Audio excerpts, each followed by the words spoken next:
Okay, this is the Townsend Housing Authority on October 14th, opening this meeting. Can I have a roll call, please? Laura Schifrin, Vice Chair. Thank you. Carol Hofstas, Planning Board member. Oh, sorry, can I just have a Housing Authority first and then we can go to the next ones? Chad Sexton Duranian. Natalie, Do you have Natalie on? can't hear you, Natalie. Are you plugged in?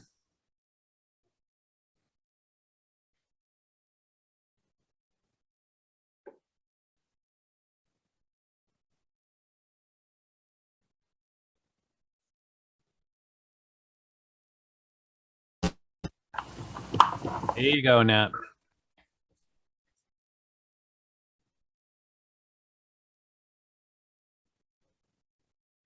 We still can't hear you.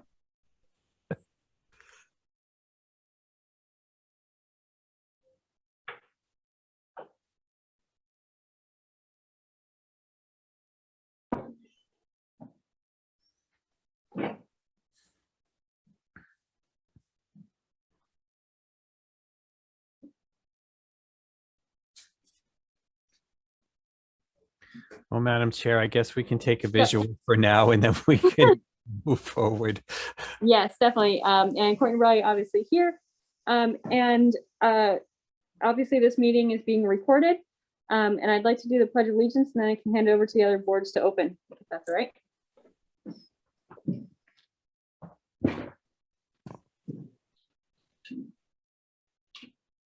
I pledge allegiance to the flag of the United States of America, and to the republic for which it stands, nation under God, indivisible, with liberty and justice for all. All right, thank you.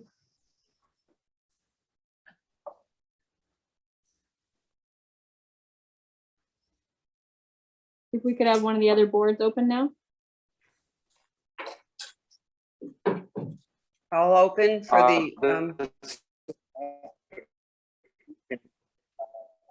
I'll open for the Townsend Affordable Housing Trust.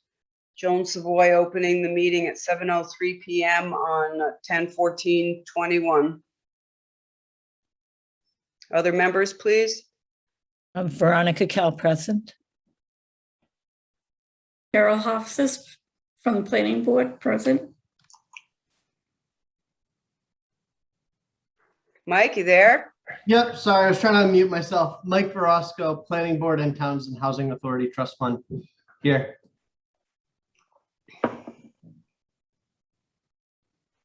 Lance McNally, Planning Board present. Julie Byers, Planning Board present.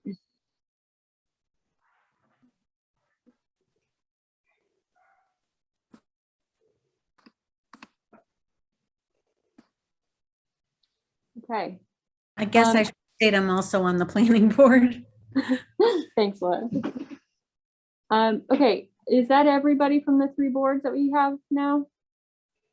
Do we have anybody else on the line that wants to let us know you're here? Someone just connected, and my colleague Andrew Oliver is on the line as well from Janet Goldson. Thank you. But there's a phone that just connected. Hello, Andrew.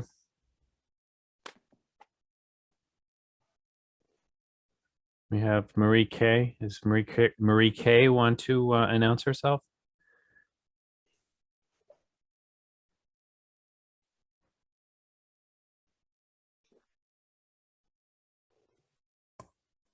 Okay. I think with that, I'd like to welcome Jen out here and Andrew on the phone to kind of get going with this next portion of the housing production plan, this kind of meeting number 2. And so if anybody has anything else, I'd like to jump right in. All right, that sounds great. So can you just give me, I'm looking at some of you, I can't see all of you because I'm sharing my screen, but just give me like a real thumbs up like this if you're on video and you can hear me okay. Okay, great.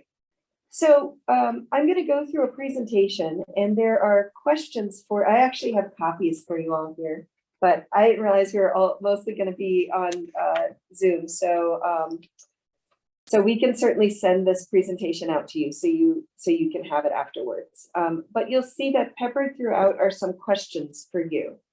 And what we're going to do is go through a bit about, well, first, I think we could skip the introduction since you just all basically introduced yourself through the roll call votes and said which board you're on. And I know it's kind of tricky when everybody's on Zoom and you've got to unmute and all that. So I think we can probably skip that part. But what I'm going to do is really go through the preliminary findings from the updated housing needs assessment, which you all should have gotten in advance. We have a draft housing production plan that includes the demographic chapter, the housing conditions chapter, and then an analysis of development constraints as well.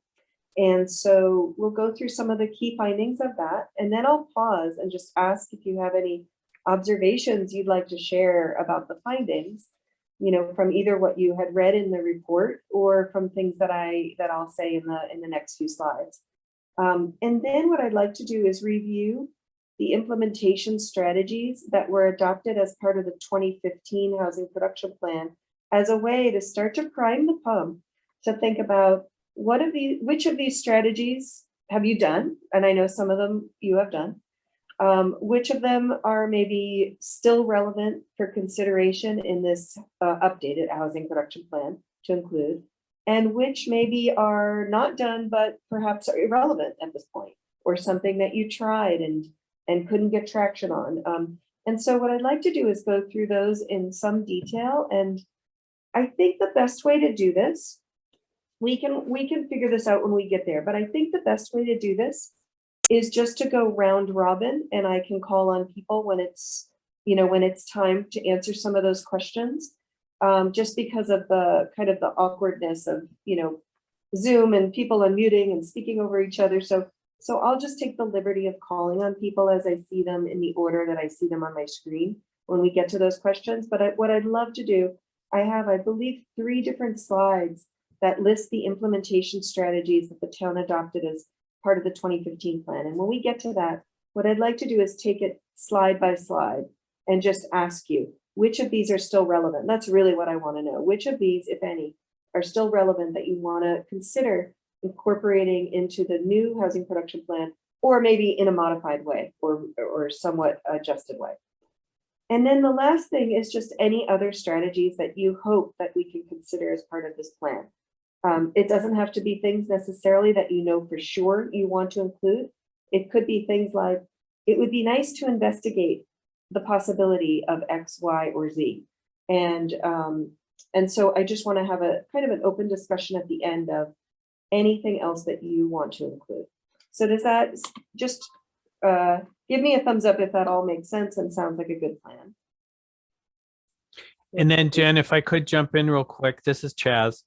I just thought maybe you could introduce yourself to the planning board and to the Affordable Housing Trust so they know who you are and why we're having this little function, just so they understand the players here.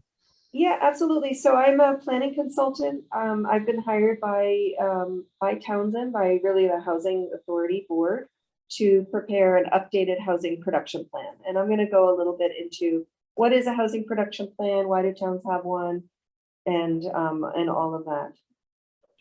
Thanks. All right, good. So this is the project schedule to let folks know what the scope of work is. We started in July. We first met with the trust in July and did a nice driving tour that Laura Schifrin led us on, which was really helpful for us to see the community.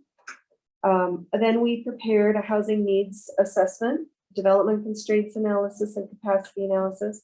And that's the draft that you received. And you'll see that there are things that are not written yet because we're essentially in the middle of writing the plan for you. And the nature of tonight is to meet in person. Well, we originally thought this was going to be in person, but the schedule says meet in person at a special joint meeting with the planning board, the Affordable Housing Trust and the Housing Authority Board, and really talk about what goals and strategies do you hope will be considered as part of this plan. And that's the presentation that I'll lead you through tonight. And then from there, what we'll do is we'll actually draft an outline of goals and strategies to circulate to you all. What I like to do before we actually write up the whole chapter that you'll notice is blank right now in the draft you have is chapter 2, which is going to be housing goals and strategies. And so I like to write up first an outline based on what we talk about tonight and based on Andrew and my own analysis, and come to you with, best practices and ideas. And then we'll meet with the Housing Authority, it should say board, I don't know why I said commission there. The Housing Authority Board on the 18th of November to really review that outline of goals and strategies, talk about it more, see if there's anything missing or anything that you don't want in the plan or feel should be reconsidered.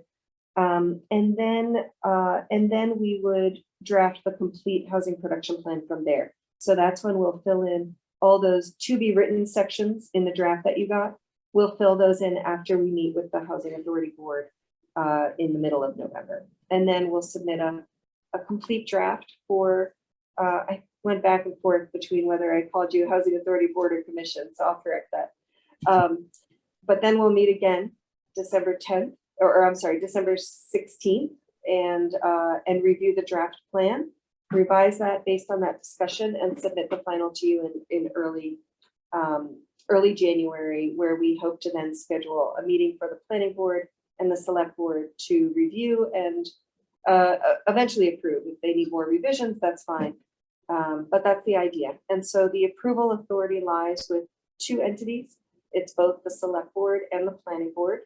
Even though the Housing Authority Board and the Housing Trust are all involved in this discussion, the two entities that legally are required to approve the plan before you submit it to the Department of Housing and Community Development at the state level is the planning board and select board. So any questions about the scope or the schedule before I move on to some basics about what a housing production plan is and what's included in it? Okay, I don't see any hands, so I'm going to keep going.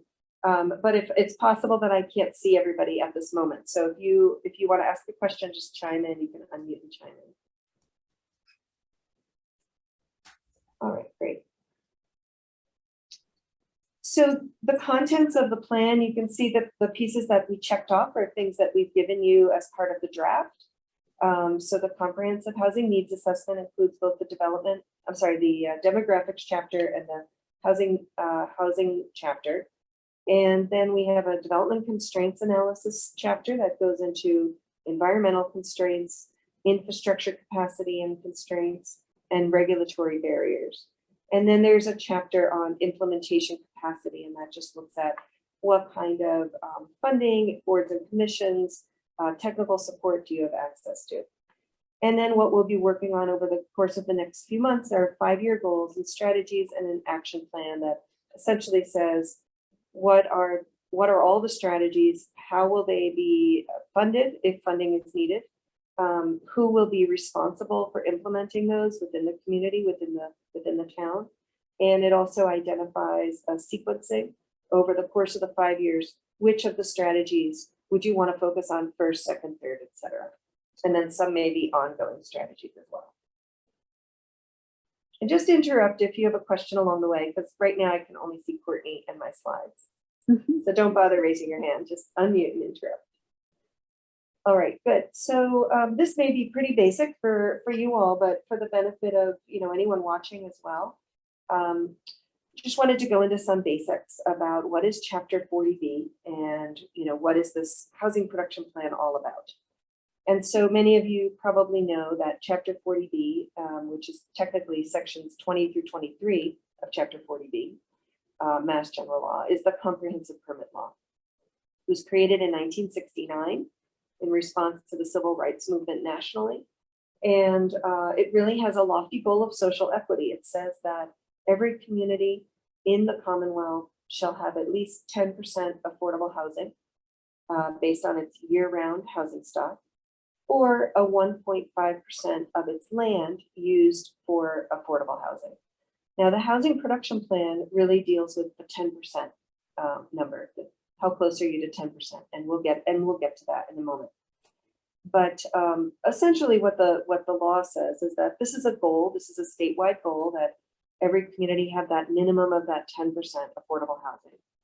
And if the goals are not met, what can happen? Developers can seek comprehensive permits under Chapter 40B. And it gives them the ability to request waivers of any local bylaws, including zoning, local wetlands bylaws, any other local bylaws. They still need to follow state regulations, but can ask for waivers at the Zoning Board of Appeals for any local bylaws. And typically this most often applies to zoning. And so can a ZBA, a Zoning Board of Appeals, deny a permit, comprehensive permit application? Yeah, in theory, but denials of 40B projects are often overturned by the state's Housing Appeals Committee. So the authority to deny or impose conditions is really very limited if you don't have 10% of your housing stock is affordable. So again, just interrupt me if anything I'm saying, you're scratching your head over anything or have a question. I view this more as a conversation with you than a formal presentation. Joan Yeah. Joan Savoy here. Where is Townsend right now, please? What's our number? Yep. So Townsend right now is at 4.32%. And that's as of last July is the number that we got from DHCD.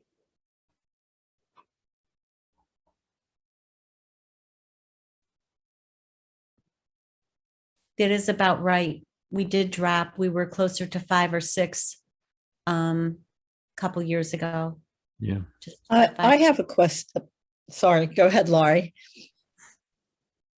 No, I'm good. Go ahead. I like your haircut. Thank you. I have a question about 40B. We did have a 40B development in town, and it did have affordable homes, so that's cool.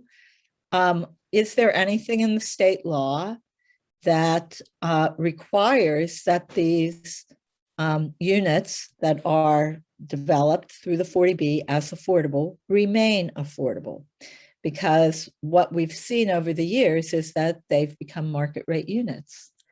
And so much for 40B. What good is it if that's the case, other than to allow a developer to put in greater density than the zoning laws allow? Yeah, that's a great question. And so the answer is that they're required to have a minimum. It is required to have what the state defines as a long-term deed restriction, but that's for 30 years. And so it's, it is possible that these units expire depending on the source of funding and the requirements of the subsidizing agency. There are ways that you can negotiate or require longer term restrictions, but that would be the minimum. So that may be what happened in the case of those. The other I'll thing, back up and say that it has not been 30 years. And if there are deed restrictions on them, can we, the Affordable Housing Trust, identify those deeds and pull these houses back into affordable status? it depends on why they came off. It could be that they went through a marketing process when the units turned over and couldn't find qualified. Are these ownership units or rental units? Yes, they are. Their ownership. Yeah, so the problem might be that they couldn't find qualified buyers in the time frame. They have a certain time frame that, depending on what the deed restriction says, and you'd have to look at the specifics of the deed restriction that was placed on those units. But the owners have a certain time period to find a qualified buyer, and if they can't find them, then they can sell the units for market rate. So you'll want to look into those deed restrictions and see if there's any other enforcement mechanisms. But that's maybe what happened. I mean, I'm not familiar with the specific instance. That is what happened. That is, I was just saying, that is exactly what happened. Is there a way to get around that too? Because I mean, now this development has been built and there was supposed to be 40B in there. And now we're not hitting the 10% that we're targeting for. And due to that, now we're gonna keep building these and keep running into it. The other issue that's out there is the fact that we're Middlesex County still. So with us being Middlesex County, the affordability for Middlesex counties, including towns like Chelmsford and Westford and closer to Boston. So it throws off most of these units that hit during those times. They weren't that far off from what the other houses were going for. So it's almost null and void, and it creates a really difficult position for the town to be in and the housing trust fund to be in, because we can't keep that 10% because they're not qualified. People that are moving out here also might make the amount of money and just buy something else that's not going to have deed restrictions on it. Yeah, that makes a lot of sense to me. So to answer your first question, the best practice now is to use something called a universal deed writer, which it's what's used for local action units. And you can find that on DHCD's website if you Google universal deed writer. I don't know what deed restriction format was used for these others, but the universal deed writer gives some more protections, including it identifies, the right of first refusal. So the trust potentially would need money to do this, but could step in if affordable, if a low income or income qualified buyer is not able to be found when the unit comes up for sale. The trust would then be notified, could be designated as the entity that would be notified, and then you'd want to have money on hand to do this. But you could then step in and buy the unit to save it, and then go through a longer process, because you wouldn't be restricted to only, have I forget how many days it is. It might be 120 days, but I'd have to double check on that.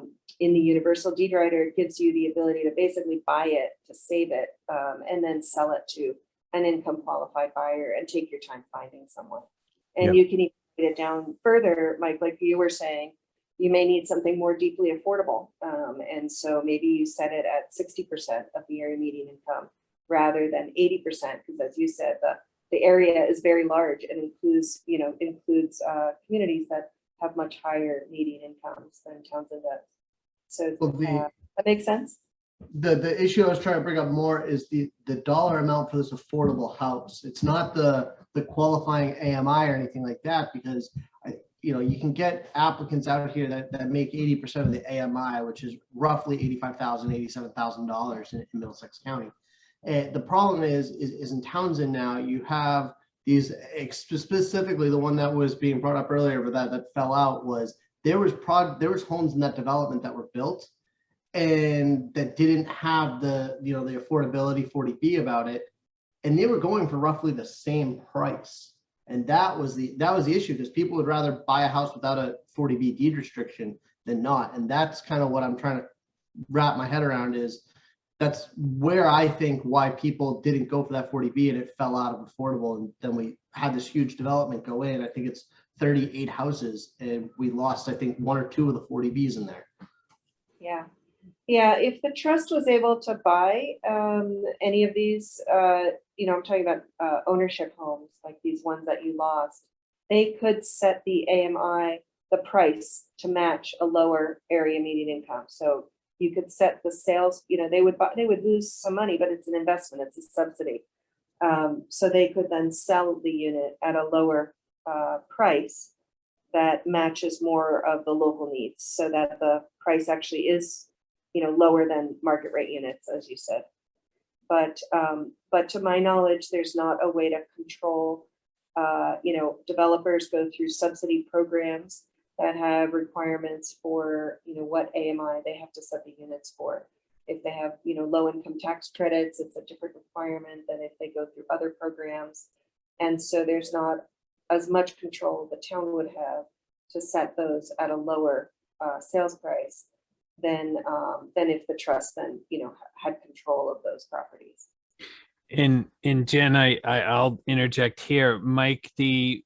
One of the main reasons why the Housing Authority established the Affordable Housing Trust is indeed this particular issue. Is it allows the trust to be able to help us control exactly where and how and the pricing of those units as they become available, to keep them in our housing inventory, as opposed to losing them like we did with the other ones. That makes All right, sense. so let's keep going. And we can certainly come back to that when we talk about strategies, I think. Mm-hmm. Okay, so let me just make sure I didn't skip a slide here. No, I didn't. Okay. So, so the other thing I want you to understand is this concept. There's two terms. There's approval and there's certification. And people get these two terms mixed up all the time, which is why I try to really break this down. So the first term is approval. We'll create a draft housing production plan for you over the next few months, and then the planning board and the select board will need to locally vote to approve it. And they just need a simple majority. Most of the time it's unanimous, but need a simple majority of both boards. And then you basically write a letter to the state saying, state, please approve our plan because our planning board and select board just approved it locally, and now we need state approval. So what does an approved housing production plan get you? The answer is nothing really, other than a nice plan that's approved, but it doesn't protect you at all from, you know, unwanted 40B proposals. The protection comes from the next term I'm going to describe, which is certification. Some people call it safe harbor. The way you get this protection and the way you get into certification or having a certified housing production plan is by producing units that count on the subsidized housing inventory. Now, you'll notice I didn't say affordable units. I said units that count on the subsidized housing inventory. So first, let me just explain what the subsidized housing inventory is, or SHI, as you can see abbreviated on the screen. It's the list of all the units that count towards your 10% under 40B. And I'm going to show you that. I have a screenshot of Townsend's list. And the reason I didn't say 17 affordable homes, that the town permits 17 SHI homes, is because if it's a rental property, all of the units count, even the market rate units on the SHI, even if only 25% of those units are deed restricted affordable housing for income eligible tenants. All of the units in a rental development would count, even the market rate units. I know I'm repeating myself, but it's just an important point to get across. In an ownership project, it's different. Only the units that actually have deed restrictions for income eligible buyers count on the SHI, or the subsidized housing inventory. So what number 2 says is when the town permits 17 homes that count on the SHI, then you can request from the state to certify your plan as having met your minimum production goal, and you can enter safe harbor for 1 year. And what does that mean? That means that in contrast to where you are now, the Zoning Board of Appeals actually can deny 40B projects that are, you know, not meeting local needs, or they can impose conditions that they otherwise could not impose, and those decisions will be upheld by the state's Housing Appeals Committee. So that's what it means to be in safe harbor. So I just want to pause here, and that gives you safe harbor for 1 year. You'll see I did give you 2 numbers. There are 2 production goals. One is 17 homes, and that would give you 1 year safe harbor. The other one in parentheses here is 34 homes that are on the SHI in 1 calendar year, and that will give you protection for 2 years. So let me just pause here and see if this makes sense. And if this is very confusing for many people, so please don't be shy to ask questions if you want any clarification on this. I have a question, Jen. It's Veronica Kell.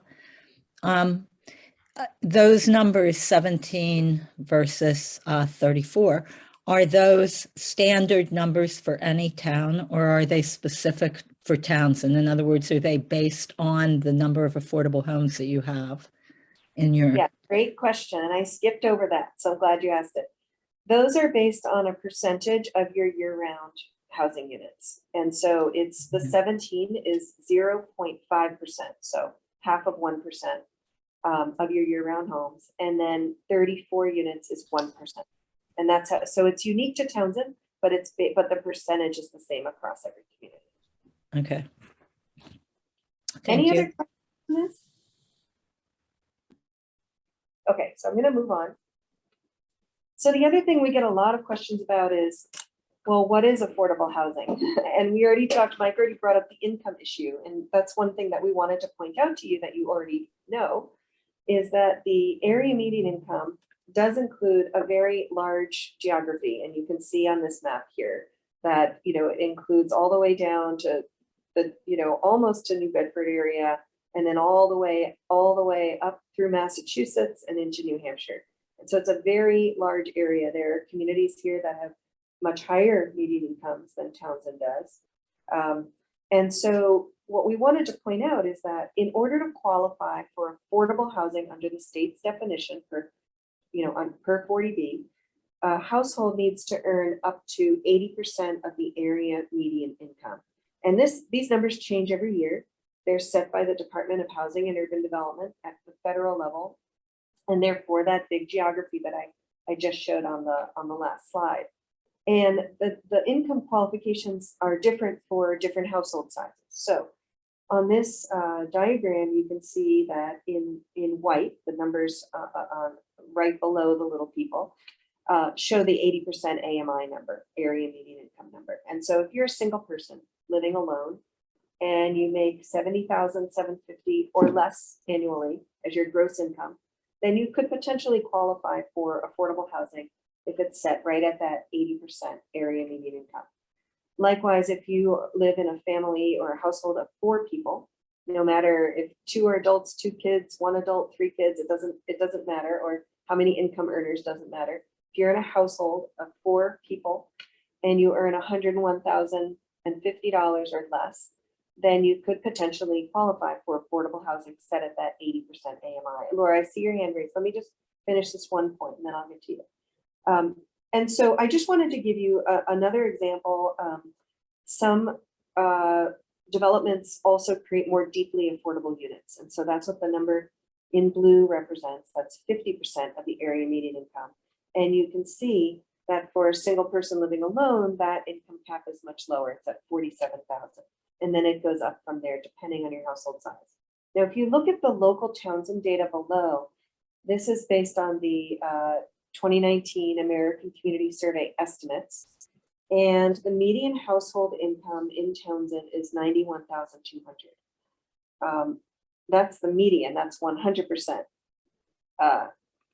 Whereas the numbers above in white are 80% of the area median income. So you can already see that that Townsend has a much lower median income in general. And so if you look at, and now that is also different if you're a family or if you're a non-family. So for example, single person living alone or 2 unrelated roommates, that would be called a non-family. A family could include kids, maybe it doesn't include kids, but it's people who are related in some way by blood or adoption or marriage. And so you can see that the income changes depending on your familial situation. So any questions on this slide? Lori, did you have your hand up? My hand was up before, so I didn't put it down. It was when Mike was talking about the pricing at Cooperage Okay. there. But no issue, nothing now. Okay, great. So I already showed you this. Okay, so this is the Townsend subsidized housing inventory status. And so again, you're at 4.32% as of July 2021. And just so you know, that is based on the 2010 census year-round housing counts. And so now that the numbers are starting to roll out for the 2020 census, we do have some indication, although DHCD has not given their official new percentage, because the census actually hasn't rolled out all of the numbers that DHCD needs. But we've taken some kind of a guesstimate, and we think that you'll be slightly under that 4.3%, but not a drastic fall. Is this making sense? Okay.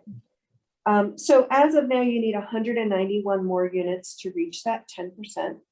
And then when the 2020 census comes out with all of the numbers officially that DHCD needs, you'll get a new percentage and also a new number of units that you'll need to reach 10%. And it'll likely go up just a little bit. All right. So this is what your SHI looks like right now. It's literally just a list, and it has the property names, the address, the type, if it's rental or ownership, how many units count on the subsidized housing inventory. Again, that doesn't mean that they're all affordable, but it could. I mean, for some of these, they are all affordable because they were local initiative, they were housing authority projects. But in other cases, you may find a larger development that's only like Turnpike Village, my guess is there, I don't have the data in front of me, but my guess is those 48 are not all affordable. Someone correct me if I'm wrong about that. But that looks like it was a 40B, and the subsidizing agency was Mass Housing. They are not all affordable, but they do all count. Yeah, exactly. All right, good. And then we can talk about this later, but I know there was some question about if this affordability expiration is correct or not.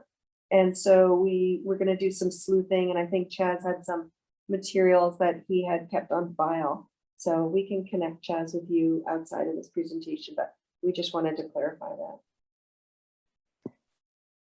All right, and so even though we just spent a lot of time talking about getting to 10% and what percentage is Townsend at and all of that, one of the benefits of a housing production plan isn't just these regulatory benefits, that it can give the zoning board of appeals more control over 40Bs under certain circumstances if you meet those incremental production goals. It also can help you figure out some real housing strategies that can help you meet changing housing needs. And so we did want to, and that's really the purpose of the housing needs assessment, is to figure out, well, what are your local needs? And so what we wanted to share with you are just some key findings from the draft that we gave you. This presentation won't get into all the details, but we tried to pick the things that we felt were most relevant. And so some of the findings under demographics was that you do have a relatively stable population. It looks like you may be projected to decline to some extent. You're also aging more so than the county and the state, meaning your local population is aging more rapidly. And so you've had a 63% increase in population over 65 since 2010, and that's based on the 2019 estimates. So when the 2020 census data comes out fully, you'll just want to look at that again, because that's going to be a full count based on your population and the age of your population. And I'm just giving you what's an estimate at this point with a small sample size for a small town. So you'll just want to look at that again. But what we're seeing is that you are aging much more rapidly than the region and the county and the state. You also are having the number of the children living here are declining. But if you look at how many families you still have a relatively high proportion of families, even though the number of children here have been declining.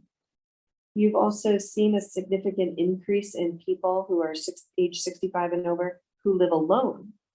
And so this has really, could have really significant impact on your housing needs. And so, one thing to consider is a single person household is more likely to rent. We also look at our households overhoused is the term that housing planners use.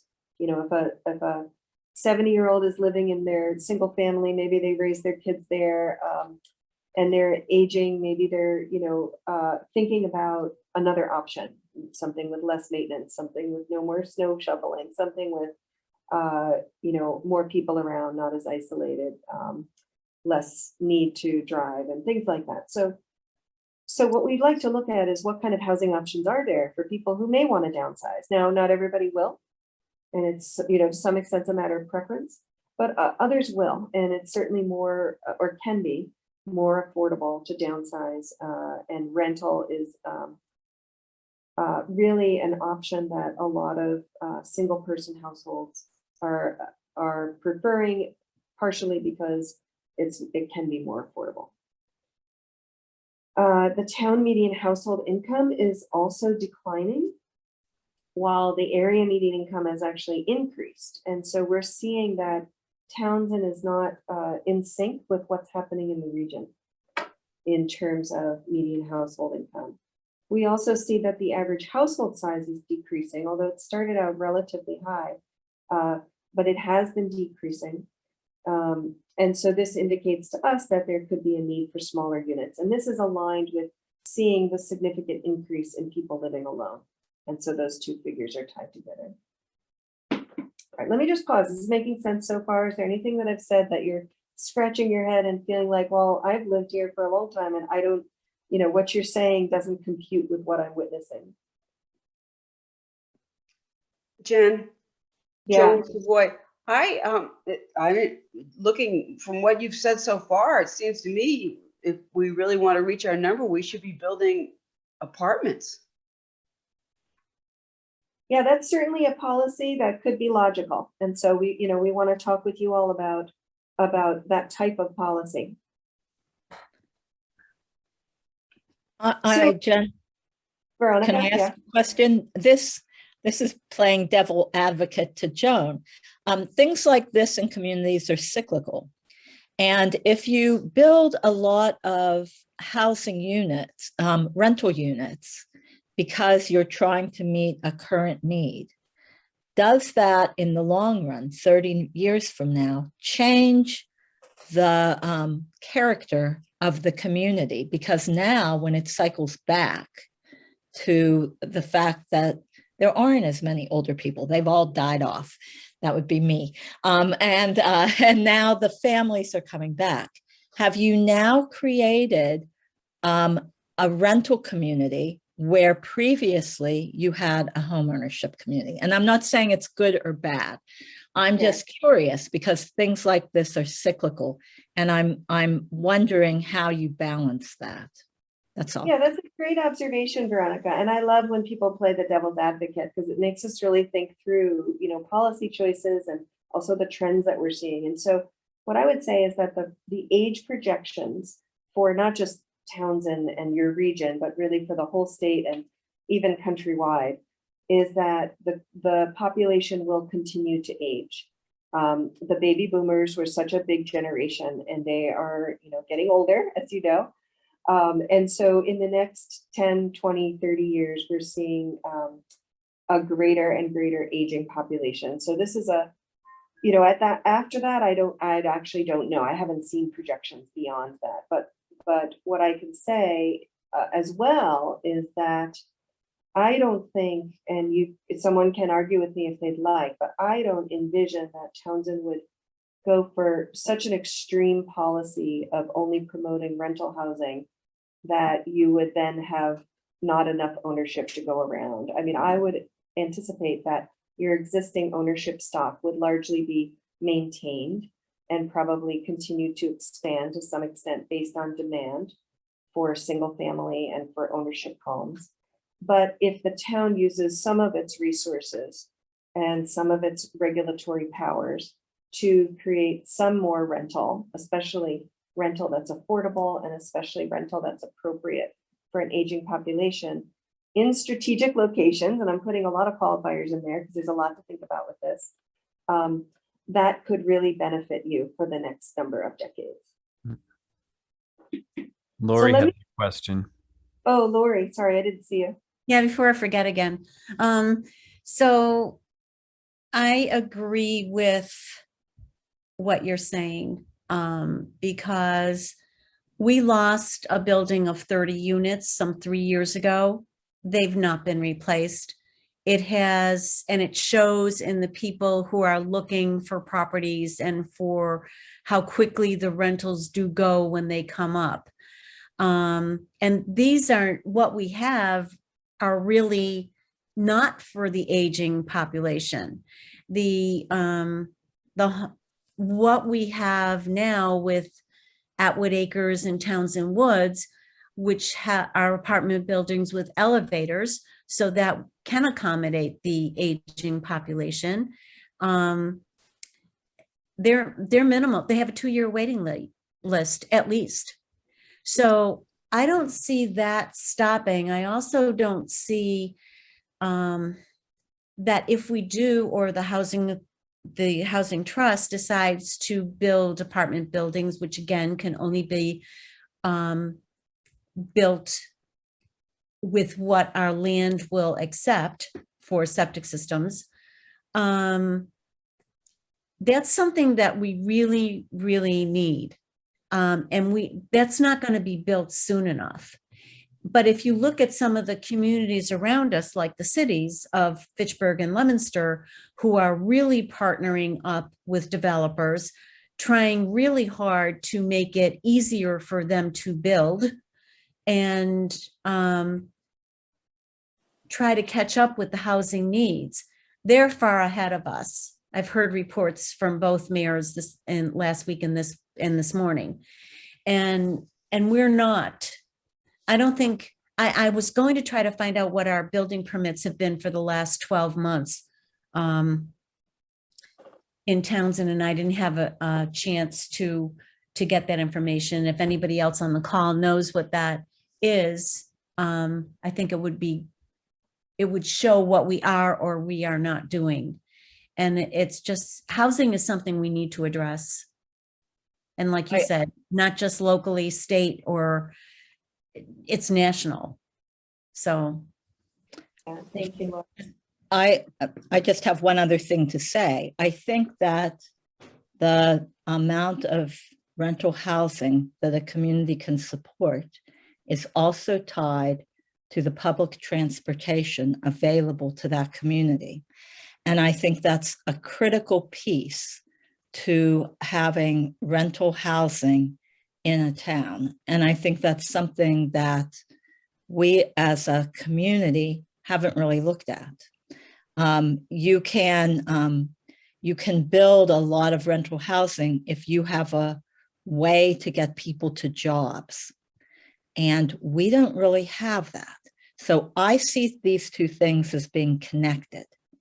And I think that if we're going to look at rental housing, we need also to look at public transportation availability and how we bring that in as well.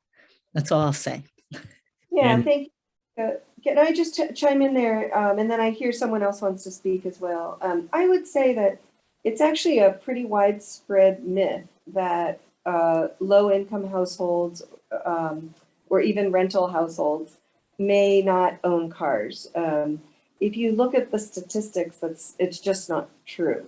And especially if communities like Townsend don't have strong public transportation, people who are attracted to moving here are likely to have a car because that's the only way that they can get to their jobs. Now, I'm not saying that public transportation is not important if there are ways, especially to support seniors. And I don't recall, maybe Andrew recalls from our analysis, but I don't recall if you already have a senior van or a ride sharing service or but looking at those, especially for senior households, as they're getting older, whether they're renters or owners, it doesn't actually matter. What matters more is as seniors age, they often will need help getting around to doctor's appointments, grocery store, things like that. And so that's certainly a service that you could look and just ensure that you have enough access to for seniors. Did somebody else want to speak? Yeah, it was me, Jen. You can't shut me up. Right, right, Veronica? I think that this is an important issue we need to probably revisit during our strategy session because that's something that's going to fit into what we're looking at for a 5-year plan. Perfect. Yeah, and we will certainly get there. So let me get through these next few slides. Well, also, Jen, sorry. I Oh, was go just gonna ahead. say, there is a senior transportation option, I believe, that I found. Someone can tell me about it maybe. And I also found in a list of recent permits, at least the one that I had said that there were 7 single-family homes built this year and 3 last year. But nothing other than that. That's just something I had sitting around on my computer, so I thought I'd throw that in there. Anyway. That's really helpful. Thank you, Yeah, Andrew. thanks, Jennifer. Okay, great. And so some of these statistics, 85% of the housing units in Townsend are single family.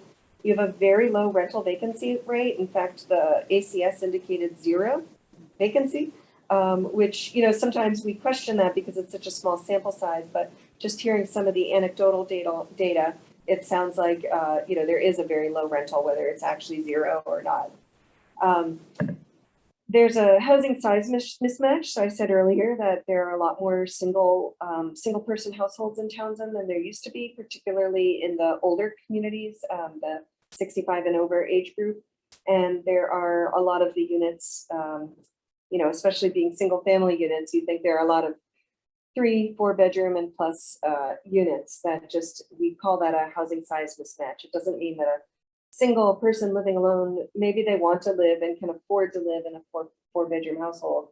But we also like to advocate that communities provide options for people, because when you are a single person living alone, living in a 4-bedroom, single family, your housing costs are higher, your energy costs are probably higher, your maintenance costs are higher, so it's just, and your taxes are higher. So you're just living in a less affordable situation than if you had a smaller unit.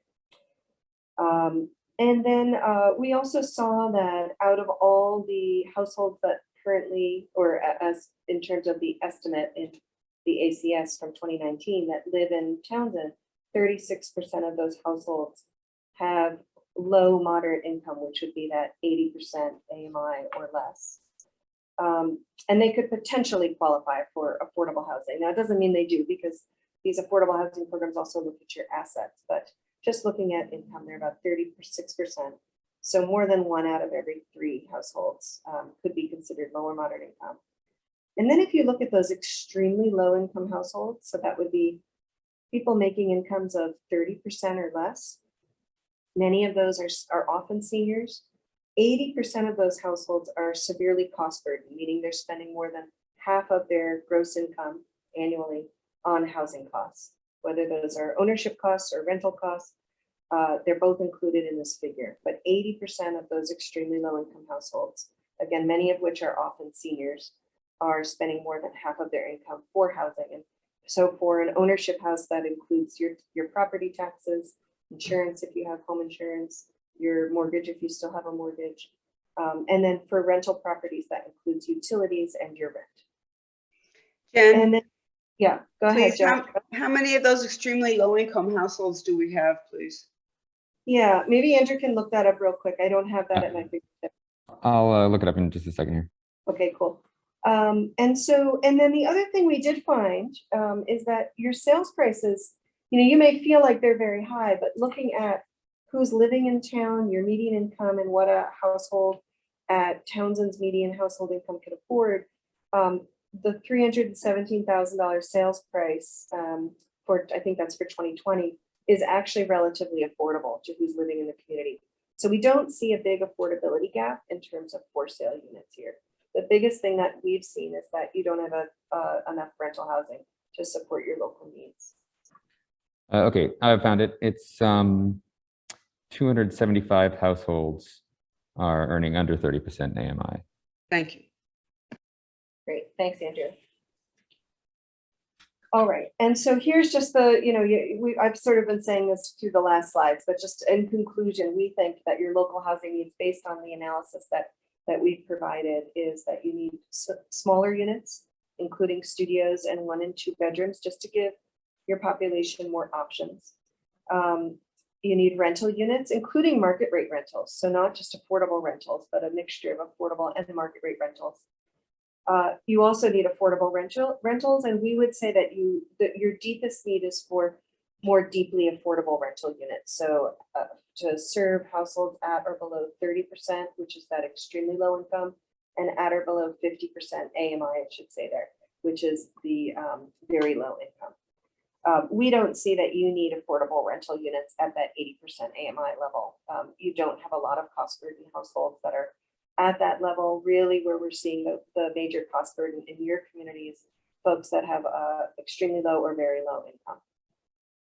And we also think that, especially given your aging population and the rate of aging in this community, how it's a much higher rate than seen in the county and the state, that you really need more accessible, so physically accessible, but also special needs housing that has supportive services to help older adults stay in the community as they age. And then just in general, housing types that are alternatives to some of the single family alternatives that you have. And so we can talk about what I mean by that, but really just looking for creative ways to give people more choice in the community. All right. So I think we sort of talked a little bit about this already as we went, because I'm just allowing a free discussion here, but is anybody else want to share, maybe someone who hasn't spoken yet, is there anything that you found interesting about those housing needs findings or anything else, regarding our analysis?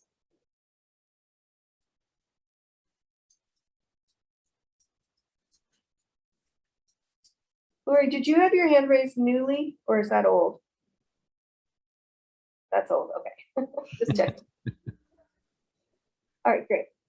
So we can also come back, this is a fluid conversation, so we can always come back if there's anything else you want to share. But we also wanted to go through some of the key findings with development constraints, which was a very interesting analysis for us.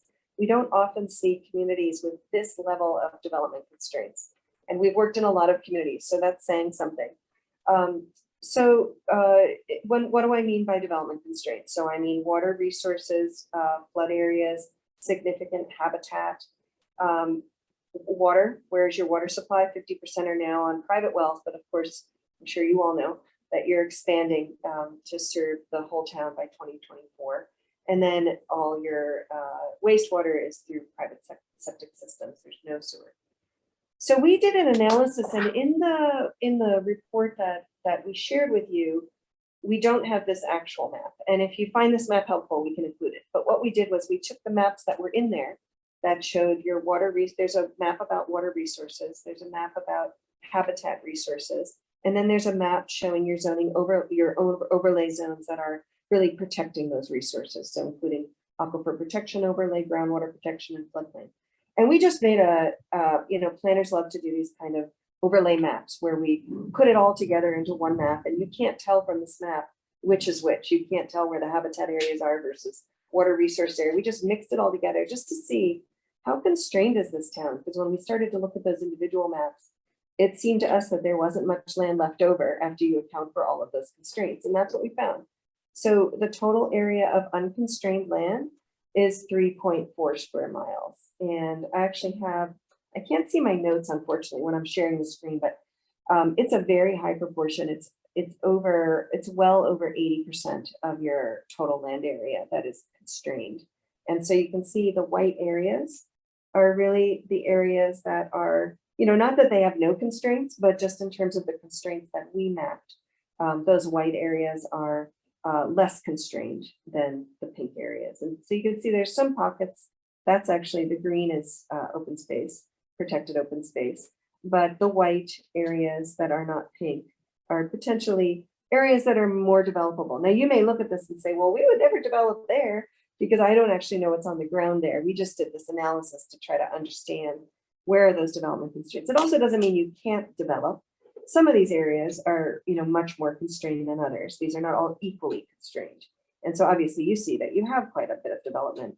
A lot of your housing development that's on the subsidized housing inventory already, which is shown by these little black dots and have the call out labels, those are within these pink areas. So it's not that you can't develop, but we wanted to be honest with you all, and you probably already know these statistics and these kind of these constraints, but we just wanted to map that out and show it to you and have that be part of the discussion.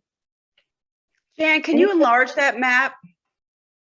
Yeah, I have to get out of Thank the you. presentation mode to do that. So and actually that will allow me to see my notes too. So let me see if I can enlarge this. See how much I can enlarge it by. Get the notes smaller. Yeah, so it was 89.6% of the town is included in those pink areas. So, only 10.4% of the land is unconstrained by these characteristics. We didn't map like steep slopes. We didn't map that. So there are certainly other constraints, but okay. So that's as big as I can get it and still have the whole thing on the map. We're just not seeing it, Jen. Oh, when I went out of power, okay. Okay, let me reshare my screen. When I took it out of presentation mode, it must have taken the shared screen down. Okay, so yeah, now we can see it. Okay, so I can make this bigger and zoom in, but you just won't be able to see some of the map. Is that better? Yeah. Okay.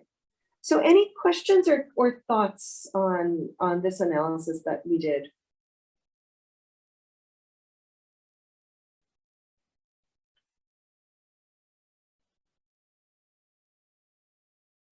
What would anybody be willing to describe to me sort of the nature of this larger area that seems relatively unconstrained? Do you see that there could be some development opportunity there, or do you feel like this is sort of out of bounds for other reasons because of the existing character of the built environment that's there already, or farmlands, or what have you? I'd love to I'd love to have someone who is on the call who knows the community better than I do. Just sort of describe to me if they see any potential here for housing development. There is potential there. Some of the lots that are available don't have the required frontage. I can name a few of them. I know the ones, I know the land in town pretty well because I'm also on the Townsend Conservation Land Trust. And there have been properties that we've looked at there that really, that's the developable part of town. There are a few places where there are well possibilities, I believe.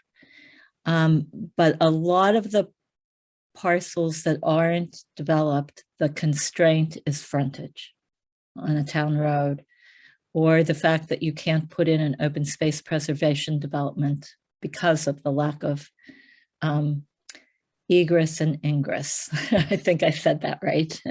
Yeah, okay. But anyway, that's the area that's outside the ACEC. And as far as water resources, they're not as, it's not as dense with water resources in that area. Okay. Okay, that's great. Thank you for chiming in on that. Does anybody else want to give any observations about this area? Okay, and you can just speak up. I can't see everybody right now. So if you're raising your hand, I can't see it.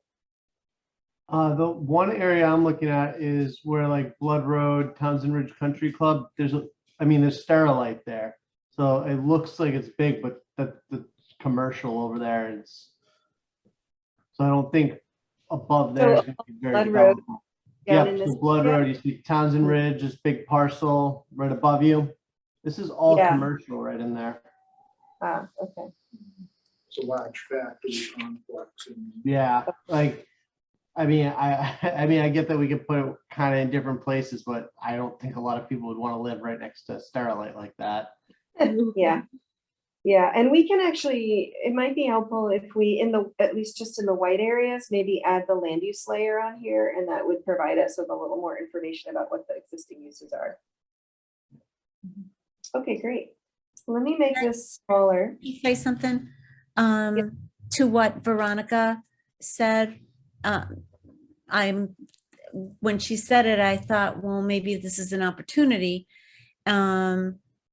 for some easing of some of the zoning requirements.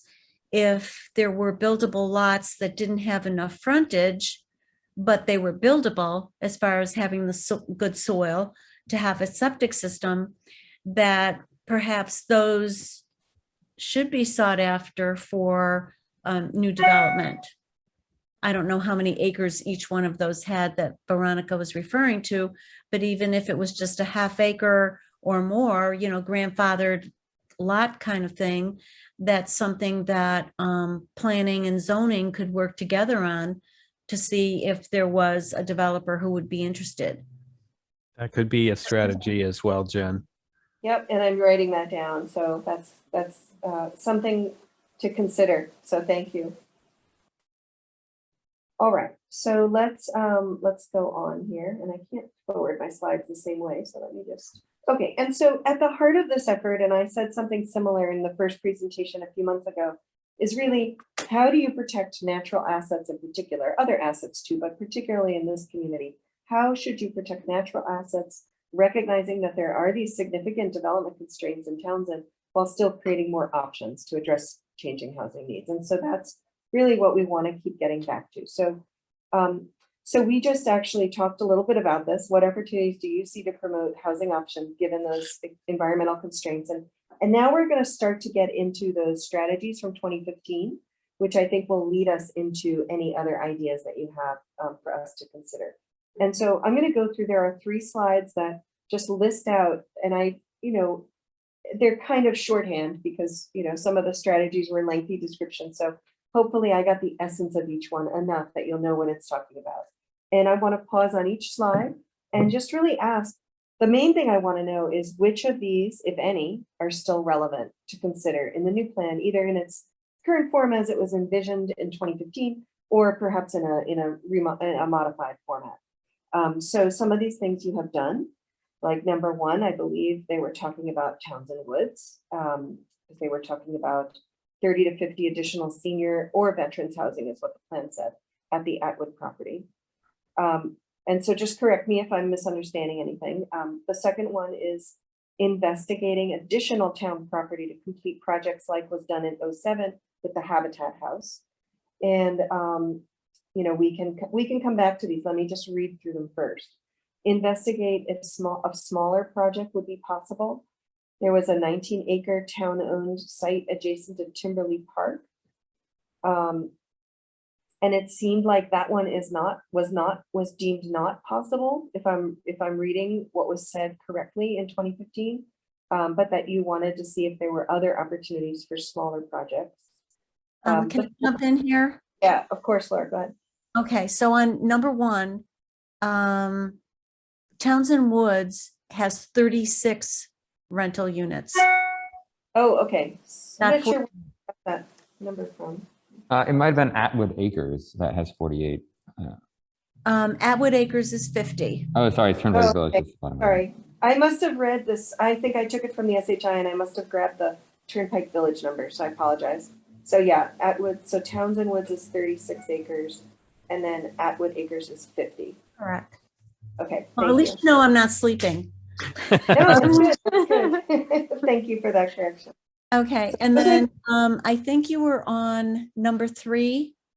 Yes. And that was deemed unbuildable, but Town Properties was looking at it again.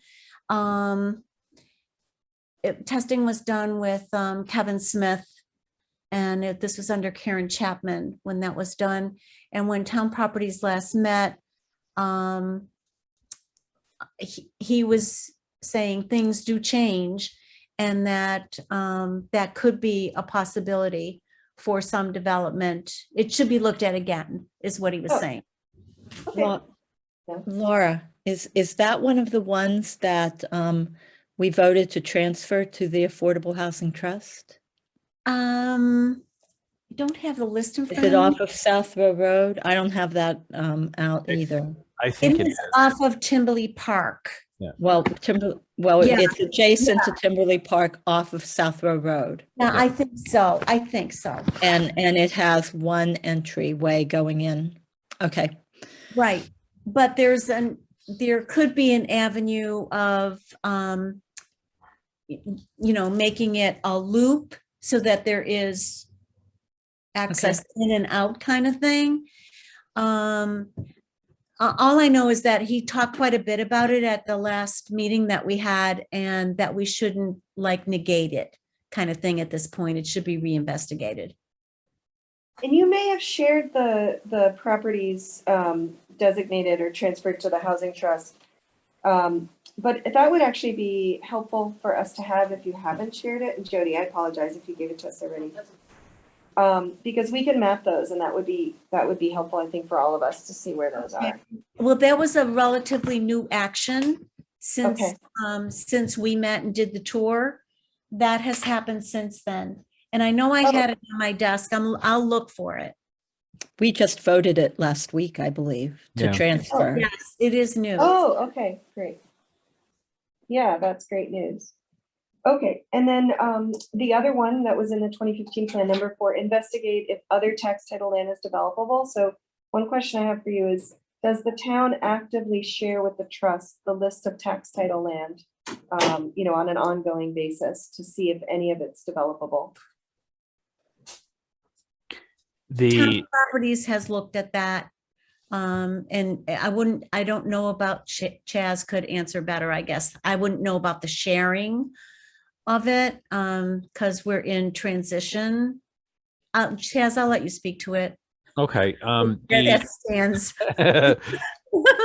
Because the trust is relatively new, there hasn't been a process developed around that. And it's something that I believe should be a collaboration between the Town Properties and the Housing Authority and the Affordable Housing Trust. Okay. And then I know that someone mentioned that you had been trying to investigate the feasibility of developing veterans housing and nothing really came to fruition. Is this something that you still, would like to include in the updated HPP? Chaz, do you want to speak to this or? Yeah, the simple answer is yes. We are looking for more mixed use. We're looking at pocket neighborhoods, cluster housing that would be able to accommodate veterans, those with disabilities, and affordability for what we see is future for us. Great. The next one is just a very general: work with developers to create affordable mixed income housing. I don't know if something specific was being thought about in 2015 around this, or if it was meant to be just this more general recommendation. Well, Lori, if you don't mind, I'll speak on this one too, because this was something that I was talking with Karen Chapman about. It was our co-land use coordinator at the time. Thinking more outside of the box and asking developers to come here as opposed to waiting for developers to come here was the main idea behind that. Yeah. And did that happen? Was there that kind of active collaboration or reaching out? Not really, I don't think. What do you think, Lori? Not recently. We did try many years ago when Kathy was land use coordinator, and we actually spoke with a couple of developers at that time, trying to do senior housing in what was a gravel pit, sandy area that Jim Adams owned here off of 13. And they found that it was going to be, the developer found that it was going to be too expensive to develop. So that there was a short outreach done, limited, and most recently, developers don't have a great feeling about working in Townsend. And so past experiences have led them not to want to come before the boards here. So, and this is information that I get only because of the many realtors that I deal with, and comments that they've said. Not necessarily all comments have been said to me, but have been said to my peers in networking. So I think we're trying to change that. Hopefully we'll be able to change that and be more open to having mutual goals with developers that will benefit both the town, the community, and the developers. So in 2015, we had we envisioned this. I think we failed on the implementation portion of it. But it sounds like it's still relevant, still something to pursue. Yep. What about the next one? So this was build a fund to ensure affordable units are not lost. This is basically what we were talking about earlier in the meeting, that the trust, that you establish the trust. So that's, one step toward building that fund. And then the other piece of that recommendation was to consider adoption of CPA. And so I wonder if you want to include that consideration again in the plan or not. I actually forgot about that one. I will say that CPA failed twice in Townsend. Yeah. In the 2000s. There was the thought that it was a tax I think it's when you sell your house, and people were opposed to paying that. I don't know that that sentiment has actually changed in town. It might be worth an attempt again, because it's been a long time since it was brought forward, and it is a way to fund affordable housing, historic preservation, things like that. So I see it as a positive, but I think in general it isn't viewed that way. I know that in 2015, when the plan was being put together, That was the conversation, Veronica, was that it had failed a couple of times in the past, but to keep it on the planning, that it, it might be something that the newer residents would be interested in. If I may, I think that it does have good points to it. And I don't think that we should forget about it. But I think, and Jen, correct me if I'm wrong, I did hear somewhere that now the tax is not going to be just on homes that sell, but on everyone's home. And if that is correct, then that's a more fair tax base. I think Yeah, it sounds like you guys had some misinformation back when you were considering it, because it was not a tax when you sell. It's not a transfer tax. It's always been a surcharge on property taxes, so that everyone who pays property taxes every year contributes, at whatever percentage surcharge on those property taxes you adopt. It could be as low as 0.5%, or it could be as high as 3% surcharge on your local property taxes. And so it is across the board in that way. It also provides ability for a town to adopt exemptions, including for seniors and low-income households. And you can also knock off the first $100,000 of your property tax value. And then you can also exclude commercial entities if you want to.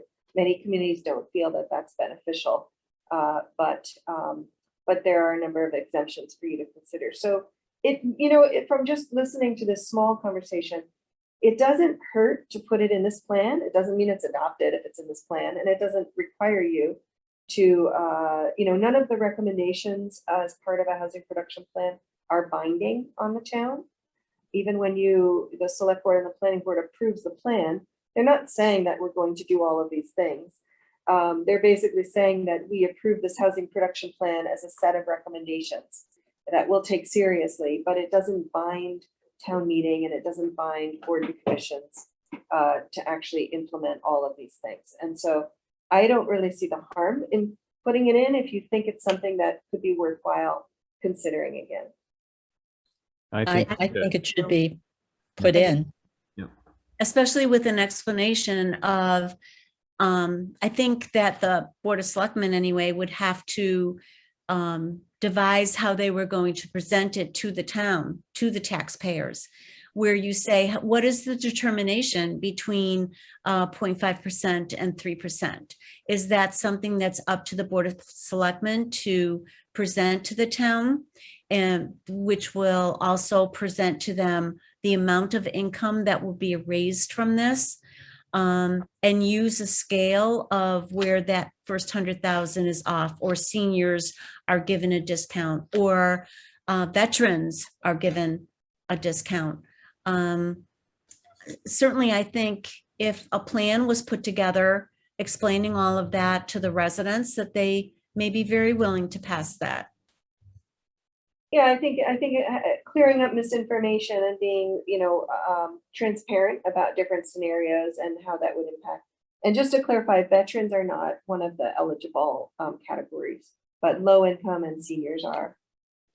All right, good. So the next one, number 8, is preserve and maintain older existing housing stock with upgrades and rehab. That still seems to be relevant for us. It sounded like you did have a rehab program that was run regionally, and I'm actually not sure of the current status of that. Yeah, we did it. That was on a CBDG grant that has been extended several times. It's a housing rehab. And there's also fuel assistance tagged to it. Great. So that's still active then? Yes. Until when, Joan? What's that? Joan, I think knows when it's. Hi, I believe it's April 2022. Yeah. I think housing is December, and they were going to allow the fuel to go through April, Thank you. the heating season. Mm-hmm. But that's a program that we can have on our housing plan to keep into the future for any should other grants become available, Mhm. like they have, as far as I know, it's been going on here for more than 25 years, maybe 30 years. Really?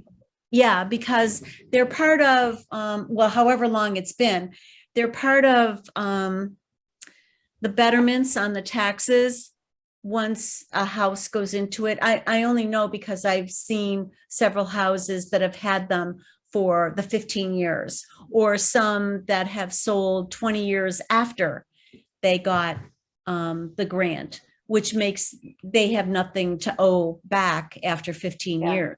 That's usually a So- 15 term. Yeah, so You can, I don't know if you've been able to, but in theory, you can count those units on your SHI if they have a 15-year restriction. I was They- just gonna say the same thing. I wonder Yeah. why not.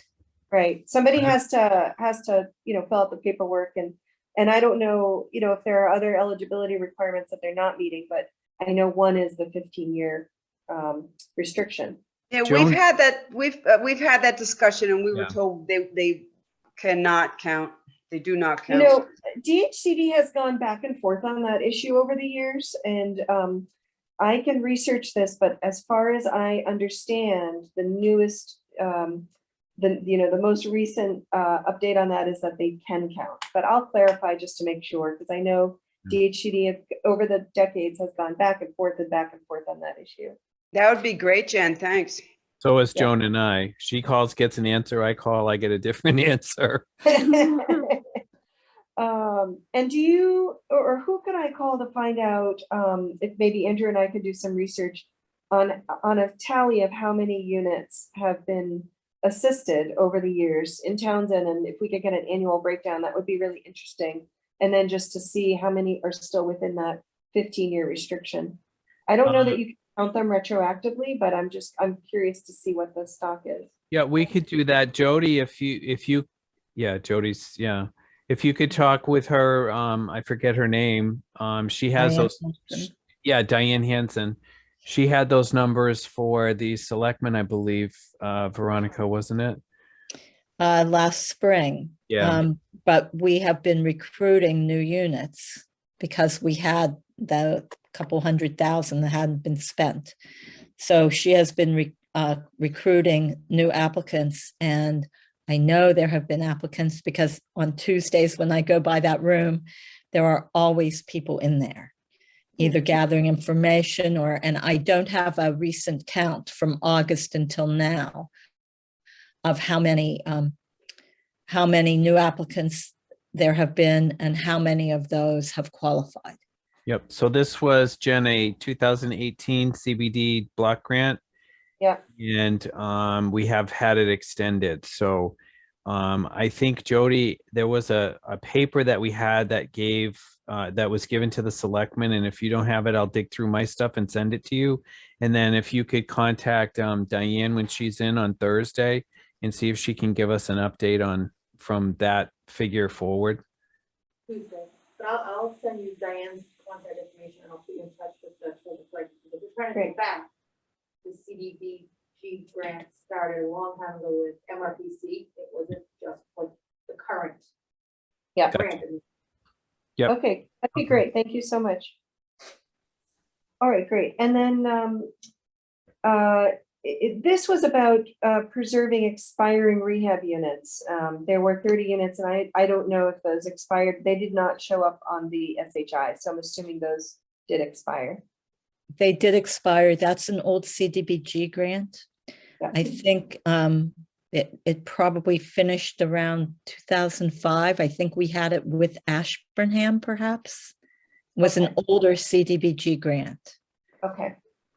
Okay, so great. So thank you for bearing with me. This is really helpful for us. So I'd like to go through the next slide in the same level of detail. One recommendation was to develop guidelines for your LIP projects. Does anyone know if that was done? And perhaps, Jody, you might have given us those guidelines, but I just don't recall seeing them. Does anybody know if it's done or not? Well, we had discussed it, but there was no action on it. Again, the brainstorming was wonderful. The implementation lacked. All right, well, that's a finding in and of itself, because I know that you don't have a land use coordinator right now. It sounds like you have, really limited capacity in terms of implementation. Would you Mhm. say that's a fair assessment? That's an accurate assessment. We have a wonderful car, but no gas to put in it. Okay. The next one was investigating revisions to your open space preservation development and your open space multifamily development to encourage affordable units. And you planned a comprehensive zoning bylaw review with affordable housing as a prime concern. Does anybody know the status of that? Or those, I should say, because those are multiple things.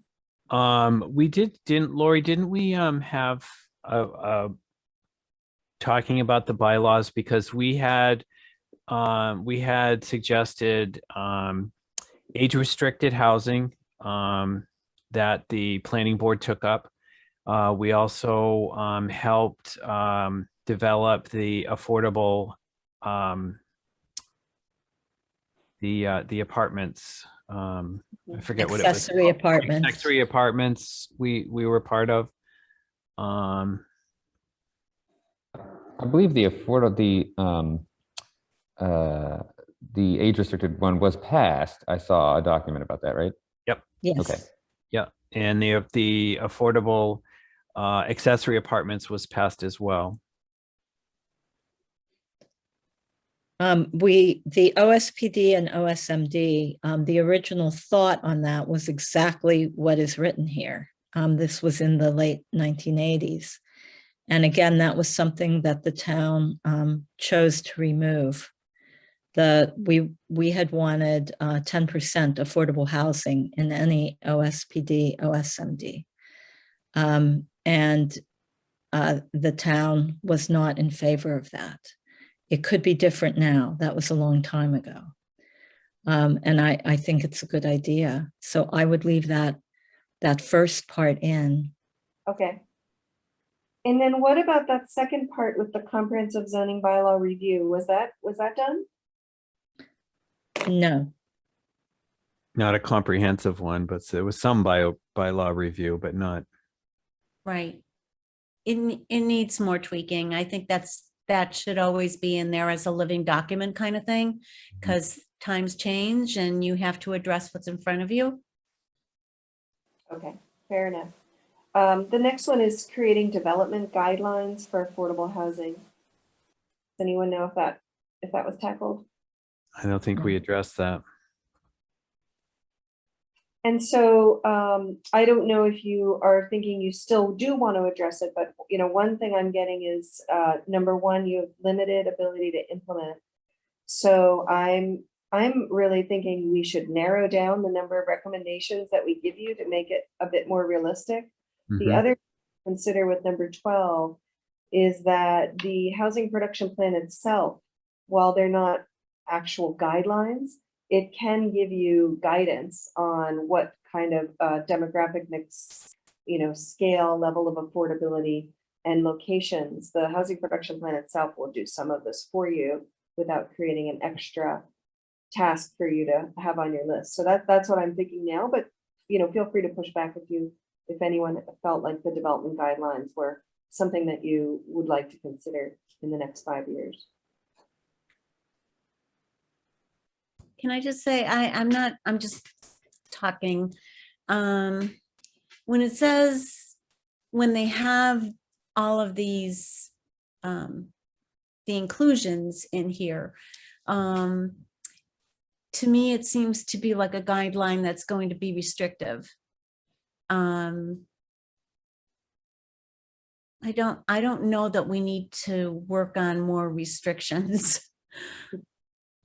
But that's what hits me when I first see it or read it. Anyone else? I'm thinking because it's a 5-year, I really think that with where we are with our planning, that we have our hands full right now working with the Affordable Housing Trust, working with the planning board, working with the zoning board. I don't think we really should include this in the next 5 years.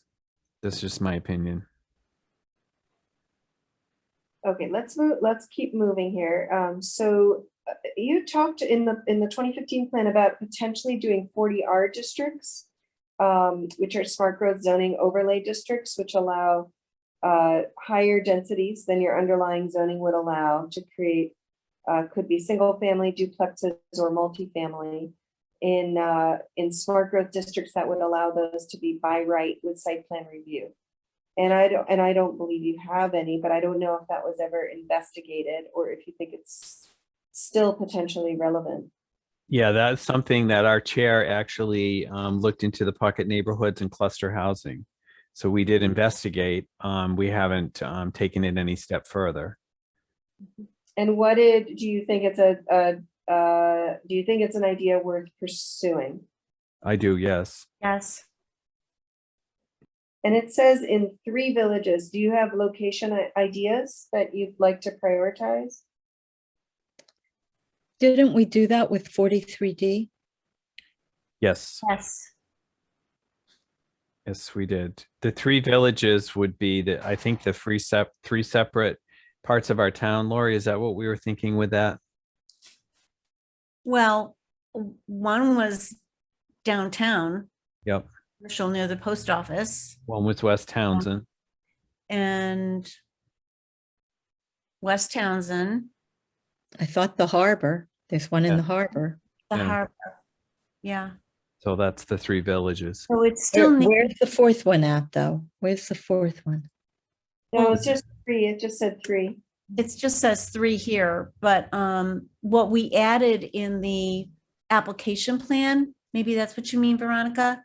There were 4 properties that were identified as expedited permitting for 43D. Yeah, that And I was, can think of 3 of them, but I Cool. can't think of the 4th. The school was the 4th. Okay. Did they sign off on that? No, but they're, I guess. There were gonna- 4 properties at town meeting. Right. So they're in there as they have a choice whether they do or they don't, but they Okay. were put on there so that they wouldn't be left out should that become a viable. Okay. That was it. yeah. All right. The Thanks. school wanted to revisit. Right. But Jen, that was the 43D that we definitely that the planning board worked on. Mhm. Yeah, and I remember, Lori, you took us by the site with the, oh shoot, is it a dollar store? I can't remember now. Yep. Yes. Central Yes, Plaza. that is the right. That was one that we were looking for mixed use. And yeah, we're still waiting to hear, but I also think that maybe the idea is growing on the owner. And so my understanding is that he is in consulting with an engineer regarding new septic, because that's our biggest drawback. So I think it's positive, you know, that will happen, but that is where I took you. Yeah, And yeah. okay, that's great. And so, okay, and so just to clarify, so I know we're talking about 43D expedited permitting, and we're also talking about 40R, which is the smart growth overlay district, which in some ways, in terms of effect, they could have some similar effects, but they're really different tools with different benefits. And I just want to clarify, when you talk about the 4 properties under 43D, are you thinking any of those would replace the 40Rs that you just mentioned in the 3 villages? Or are you thinking the 40R idea is still valid for downtown West Townsend and the harbor? So because we haven't had a land use coordinator, we haven't been able to really fully vet the 40R, what we had envisioned for 40R.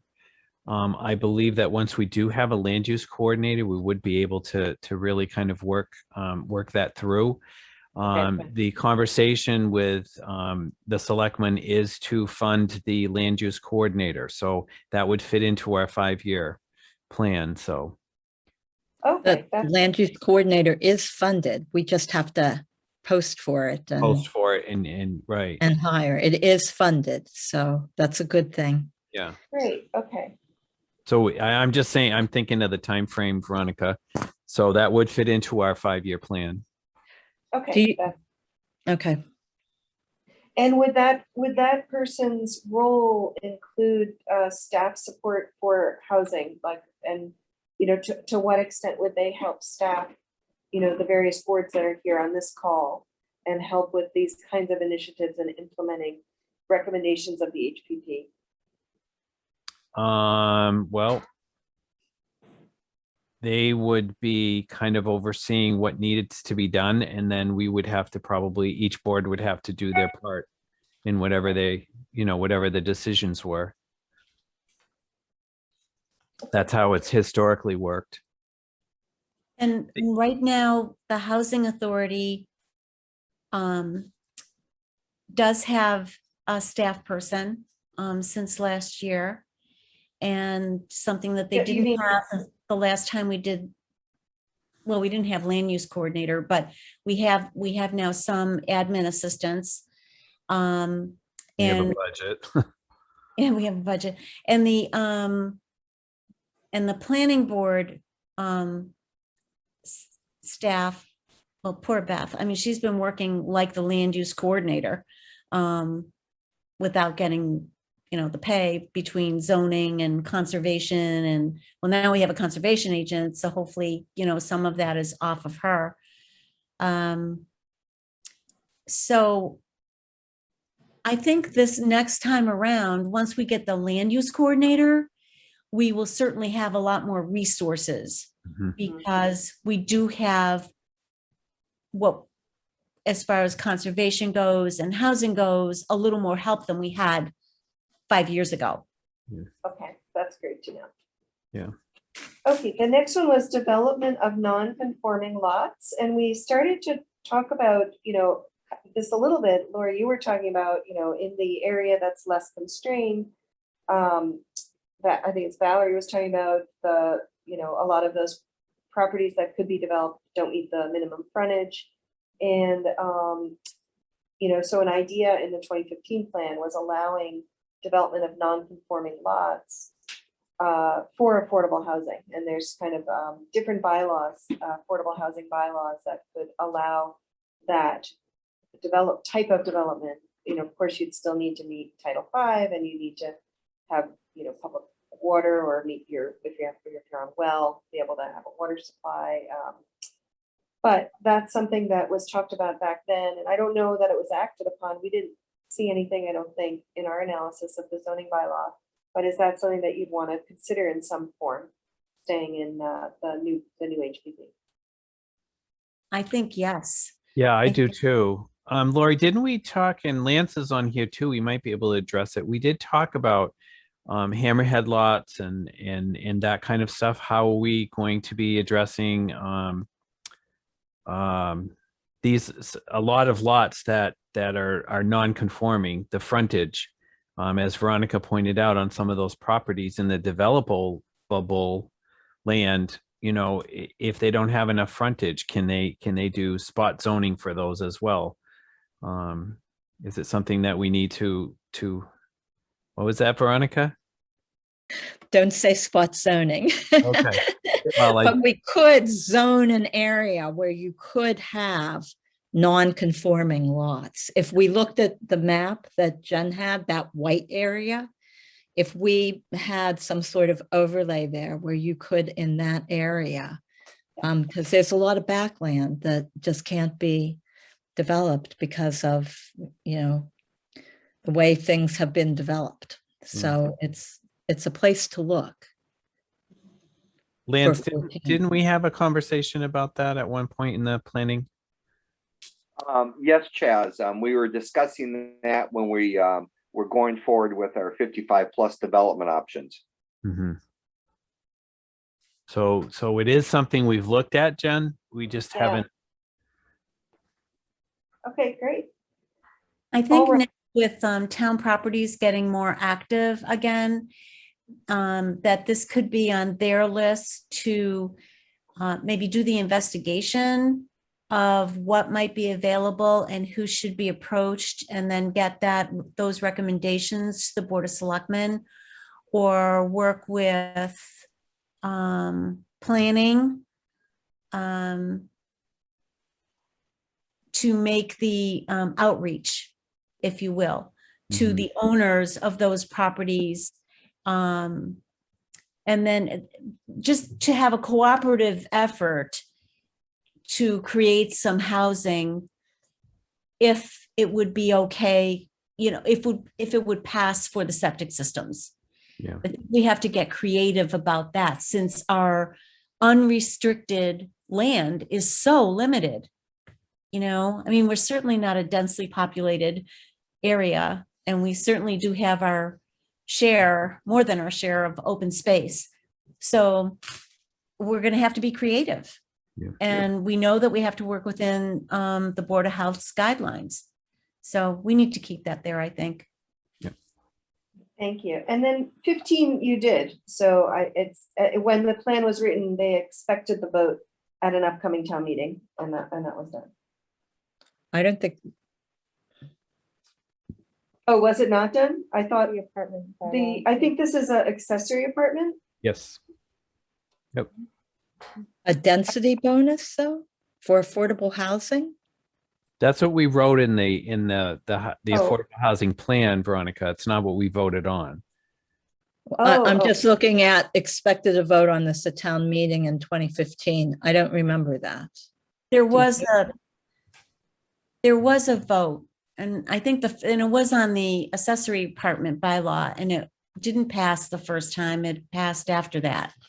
But the But not accessory with the, apartment bylaw was passed, but not with a density bonus. we Okay. did decrease the, Laurie, in Timberley Park, we looked at we decreased the amount, the size of a lot that could support an accessory apartment. We Oh, changed that. And that did pass, not in 2015. It might have been more like 2019. Okay. But it wasn't, I'm not sure what you mean by density bonus. Does that qualify? No, I think the density bonus that I read in the zoning bylaw was about open space residential developments. That the language about a density bonus was in Oh, that section, Jen. so I wonder if this got confused.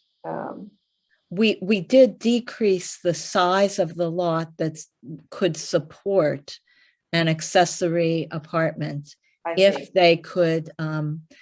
they could get the septic and the water, in place. Okay. So it used to be, I think, 2 acres, and now it's maybe 1 acre lots. So Well, Andrew, did it specifically say a density bonus?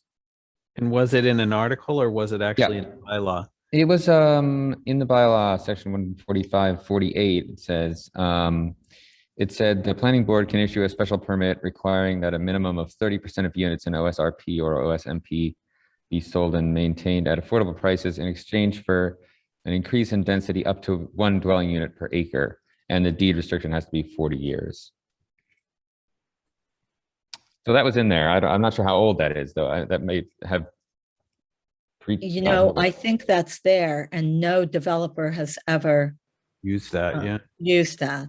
I do think that's in the bylaw for an open space preservation development, but no one has ever opted to do that in towns. Oh, okay.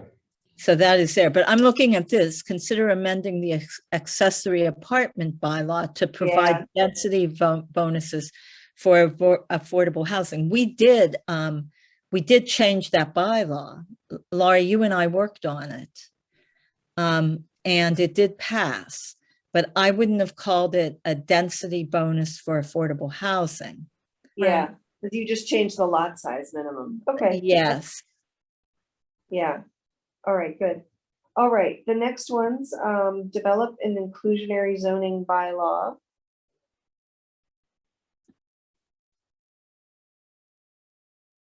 I don't think we did that. I don't either. Do you want to consider that? Which would essentially, I mean, I'm sure many of you know what that is. It's, you have a threshold of the developers proposing, I'll just spill out a number, but it could be other numbers, 10 units or more. You could require that at least 10% or another percentage of those units be affordable and count on the SHI. And that's a way that a lot of communities that have adopted an inclusionary zoning bylaw are trying to keep pace with the 40B requirement of 10%. So they don't want to see a lot of market rate development that doesn't contribute to the affordable housing stock, because then you'll continue to fall behind.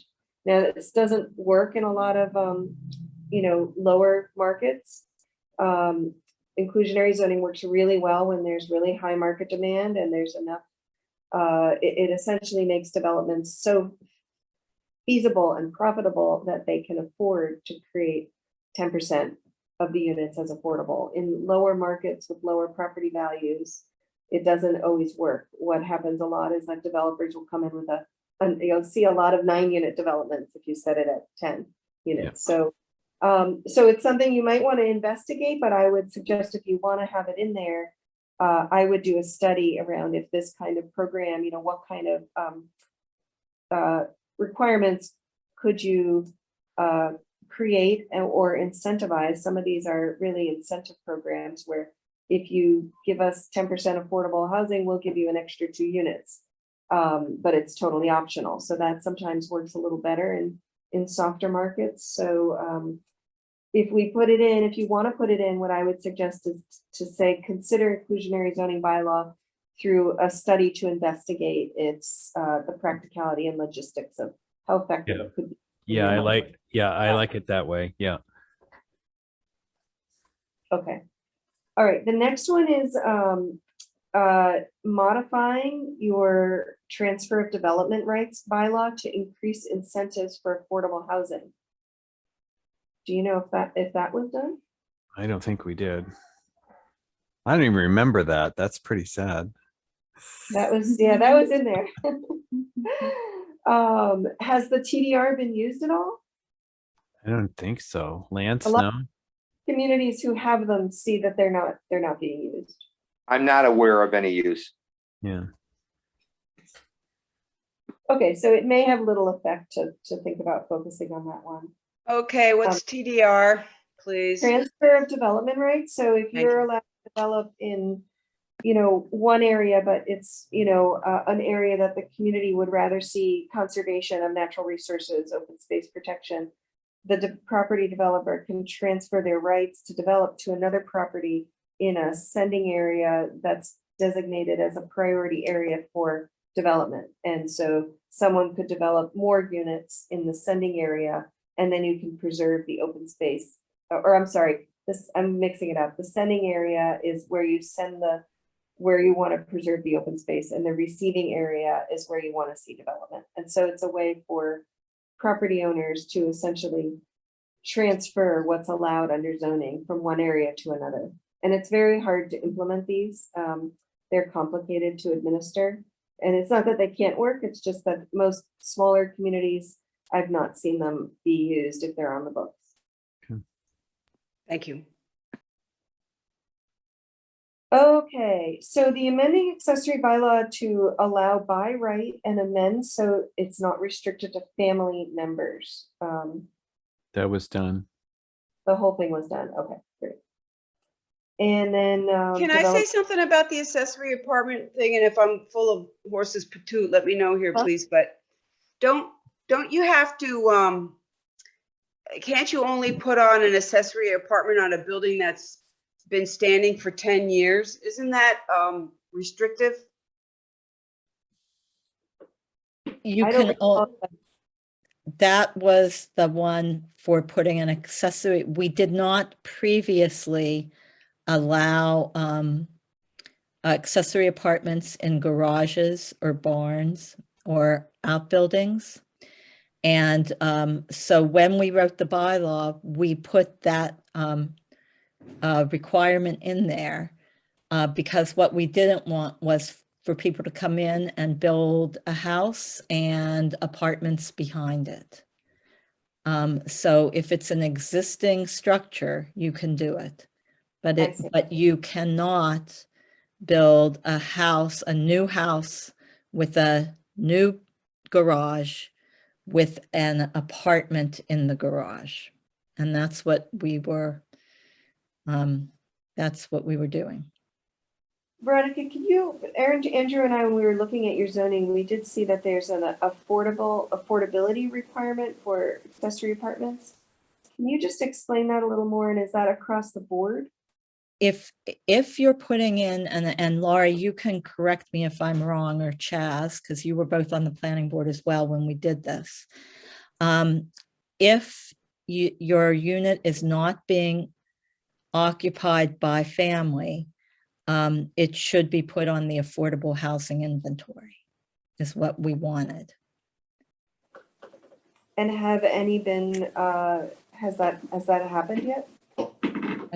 I honestly don't know. I haven't monitored that. Have you, Chaz?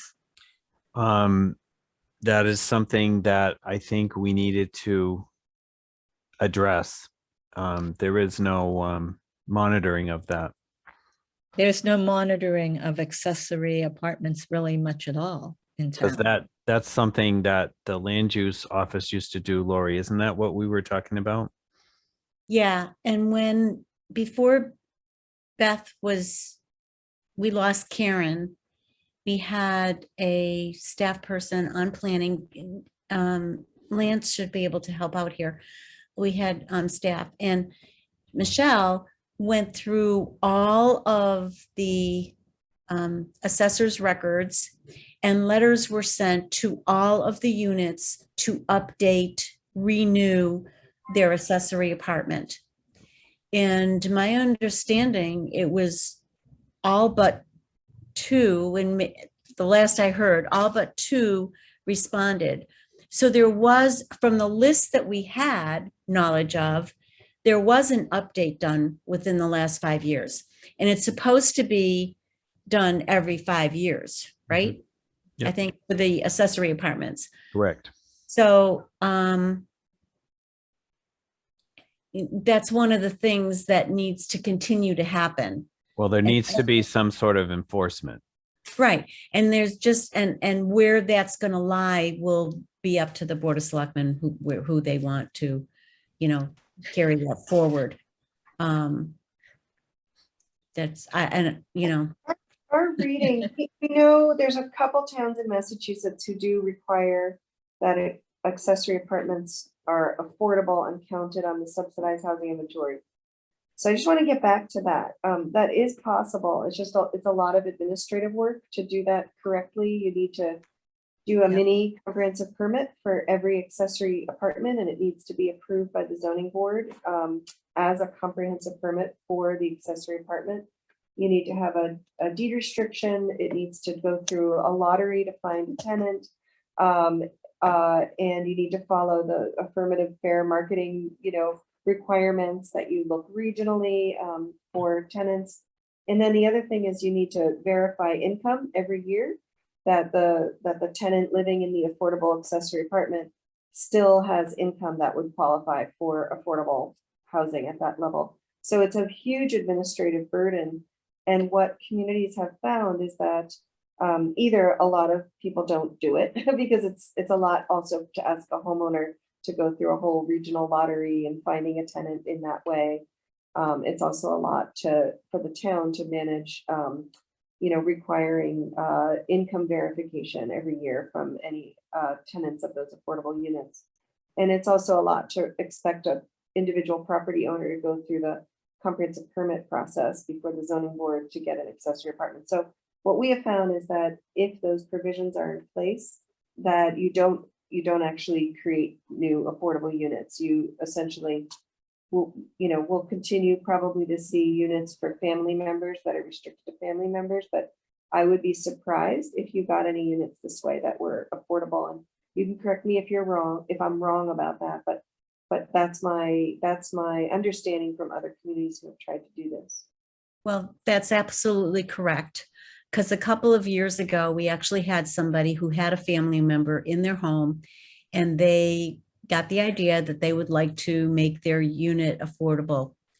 They came before planning, they came before housing, and when all was said and done, they decided not to do it. Because not only is it that, it does have that deed restriction of the 15 years, and you can't talk people into doing that. we found.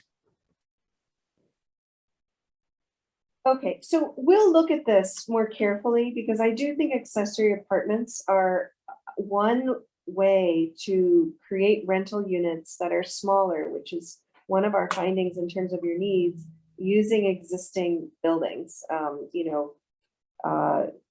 As Veronica said, now you can use carriage houses and garages that have been there for over 10 years and within your existing single family home. So if you make the accessory apartment bylaw very flexible, not restricted to family, and by right, not an affordability requirement, you could potentially see some of these smaller rental units in these existing single-family properties be developed and help your needs for smaller rental units. And that's something, just talking with you tonight, that I would probably recommend to you next month, and we can talk more about it. But I just wanted to put it out there, and I don't know if anybody vehemently objects to us making that recommendation next month. I will also say that it's not going to make a huge dent in rental stock because we don't see a lot of these units being created.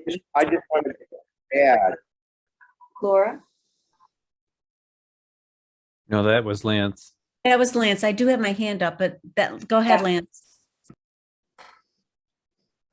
all right, I was just going to say that what we have found is a huge impediment to accessory apartments is our Board of Health and requiring a Title V, in a lot of cases, septic upgrades, which are relatively expensive.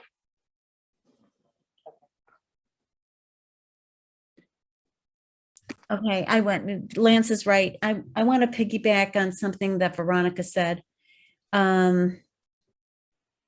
regarding the structure having to be there 10 years and you can't do it when something is new. This is where I think we need to move forward with a more cooperative approach, because it seems to me that, say a family moves to town and they have elderly parents that they want to live with them and they want to build a new home. If the lot will accommodate the bedrooms required for this family, why can't they build a new home with an accessory apartment? They can. It can be attached to their house. Right. Okay, so it just couldn't be if it was like a barn that was out back Right. and not attached to the house. Right. I think that some of, the new measures that we've taken should be promoted more, should be, I don't know how, bullet type thing for developers coming to town. Just sometimes it's hard to navigate the website. Even for simple things. Is there a way that it can be more user friendly? It's not the Because you know what website. I mean, they just have to read the laws. I mean, it's easy to find on the website now. You can find the laws. Find it before. Oh yeah, it's all there. You just have to read it and interpret it. And if they don't understand it, they would have to go to the planning board, I would think, or call the planning board staff and ask, can I do this? Or the building Or the inspector. the building inspector can answer those questions. Yeah, and he does get a lot of those. So, Some communities find it helpful for provisions of their zoning bylaw that they actually want to really promote. Some communities find it helpful to create, information like FAQs or brochures or things like that are a little bit, designed and easier to understand than reading the law or talking to the building inspector or commissioner. I think that it's something, you may want to consider if that's a provision, or maybe there are other provisions that you want to encourage people to understand and use. it's a matter of who creates the FAQs. Yeah. Because it can be put up on the website. That's not a problem. Yeah, I mean, it would probably fall in the realm of the land use coordinator, as they would, be helping the town in that way. So that would be my first thought, but it's also the kind of thing that you could contract out to, we haven't done that, but I know other firms would do something like that. It's a pretty small, Yeah. be kind of a small project there. Okay, so let's keep going here. We talked a little bit more about guidelines. I think this is more to provide information to developers about, LIP applications and 40B. I think that this may fall into that same category of the guidelines that we talked about before for affordable housing, where, maybe this is not a high priority on this list, but you tell me if I'm wrong about that. I don't think we need that. I think All right. that would be part of us working with a land use coordinator. Yeah. And I think the lottery and local preference standards, that's really largely guided by DHCD anyway. DHCD can approve up to 70% local preference for the first tenancy of a project. And I would say that maybe is lower on the totem pole as well, compared to all these other things on here. But pushback, it'll give me a chance to drink my water. Okay.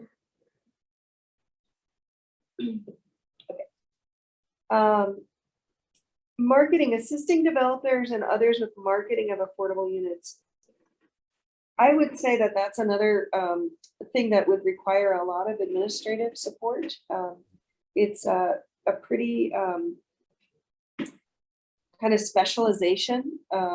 There are consultants that do this work all the time. I'm not one of them, but a lot of consultants have made a real specialty about marketing affordable units. So I would say that's probably not something the town would need to take on. So I would take that one out as well. Yeah, I don't think we're there yet. What's that? He said, I don't think we're there yet.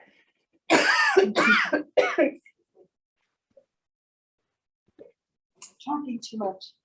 And I just got over a cold.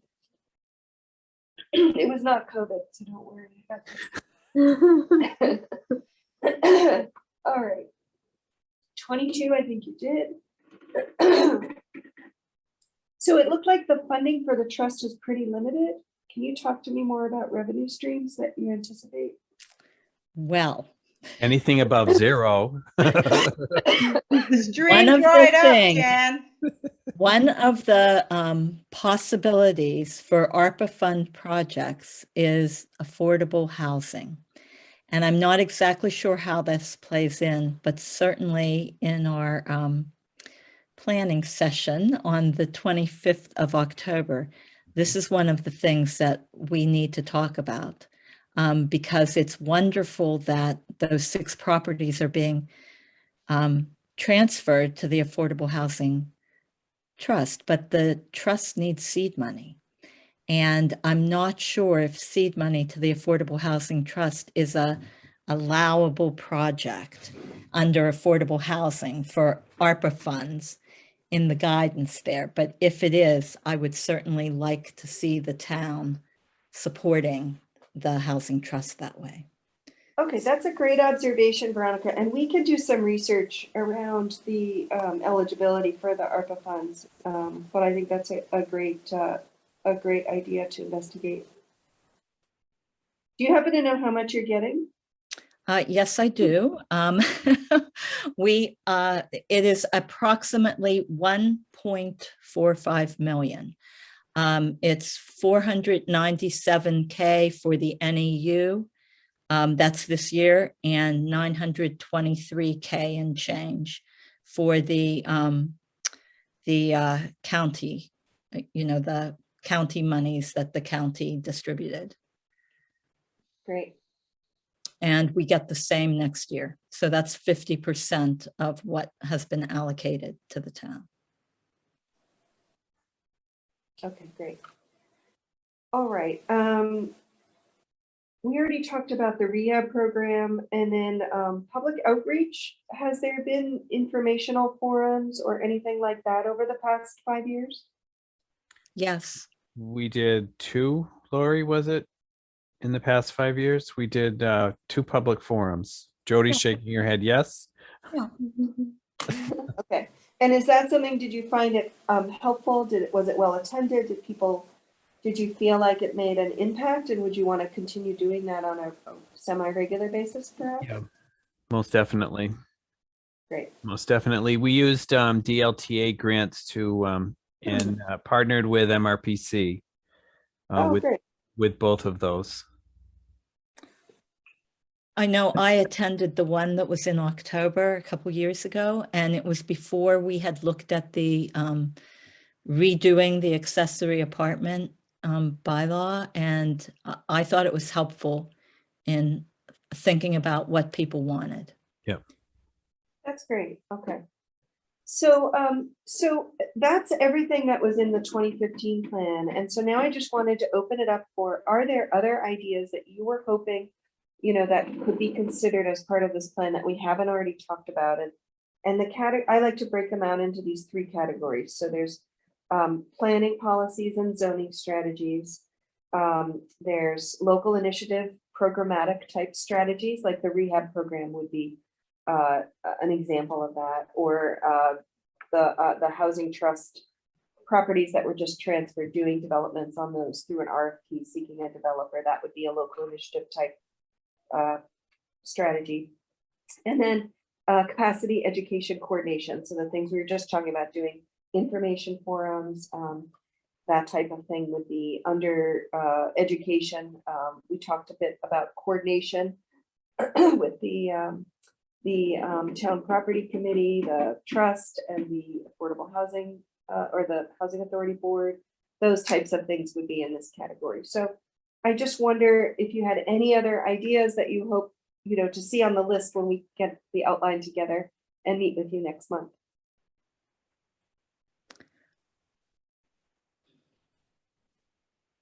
So I'd like to see the transportation portion of it be incorporated, most definitely.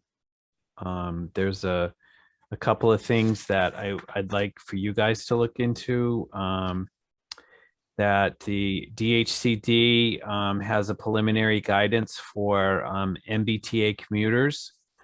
And that particular, what they're working on, they're still working on the details of it, but we are considered a commuter community. And what we would need to do to tap into resources to help us with how to increase housing with that. Okay.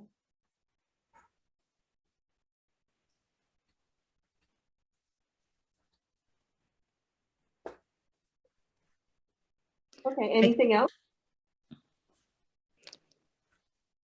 I don't have an addition, but I'm just going to say the capacity piece. I think that is really important to getting any of these things done.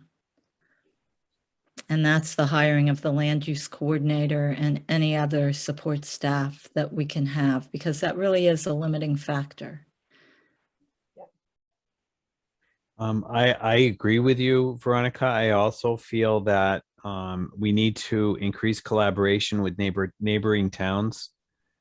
That'll allow us a better outreach and actually more individuals to increase staffing. Having other people helping us from other towns is important. I know I've been pulled off to help out with Fitchburg Housing Authority on many occasions, so. And what is, in terms of your relationship with the MRPA, are they, or MRPC rather, are they organizing collaboration among their communities that you feel is helpful, or do you think more could be done in that realm? I believe that there's a lot that they do, and we just don't have the manpower to be able to tap into a lot of it. Okay. Of the individuals that you see here are people that have been on volunteering for a while. Some are new, but you know, we are trying as a community to increase the public outreach for volunteering, and we need more people to help us out with that. And I think it is improving too, though, because we did just in the past week and a half get 2 volunteer response forms interested in planning board. I got one just today that I sent to Lance and Beth. And I think that hopefully as more things like this happen, I think the TCAM, having things be live like this on TV or wherever, I think that people say, oh yeah, maybe I do want to get involved and here's where. So I think we're getting there. It's just slow.